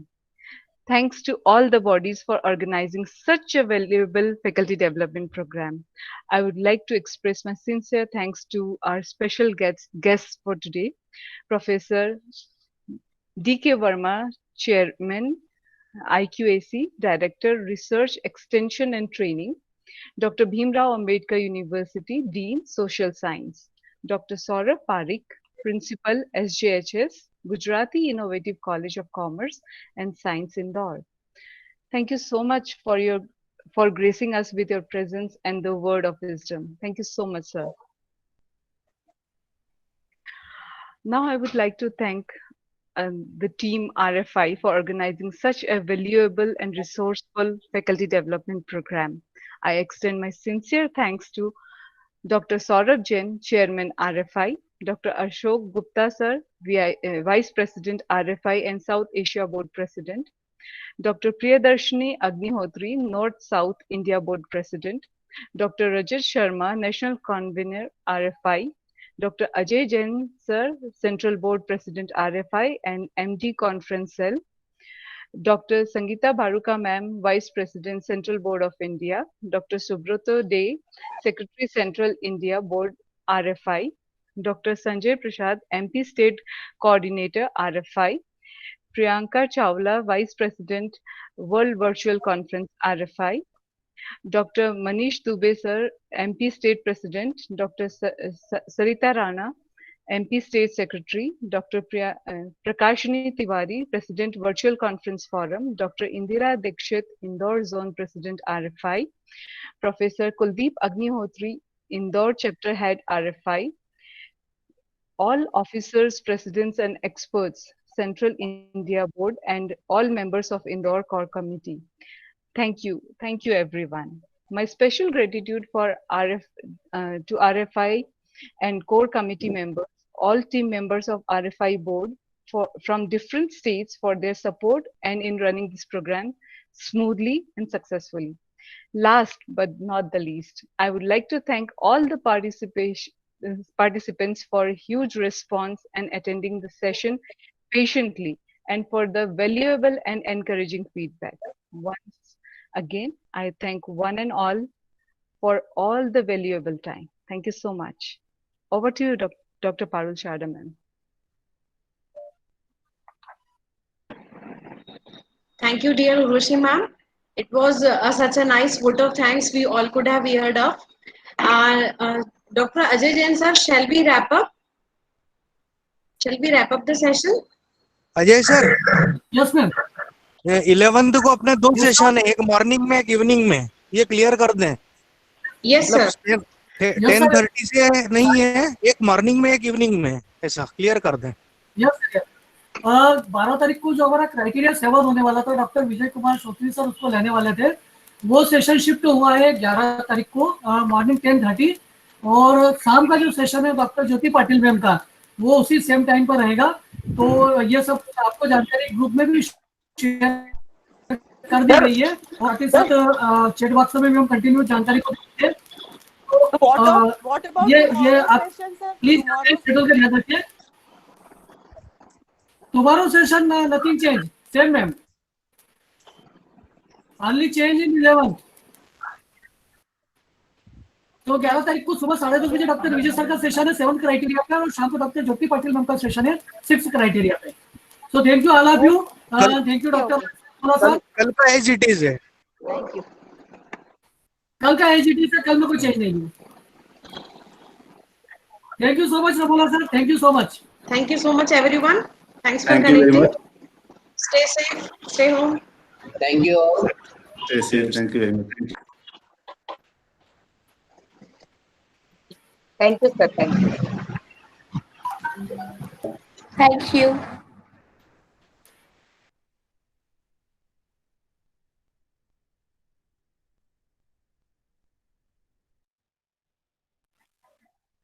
Thank you.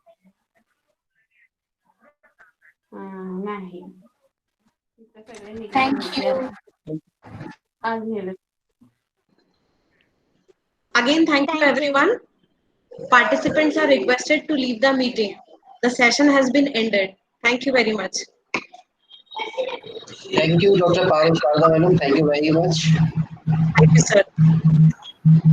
Thank you, madam. Thank you all. Thank you all.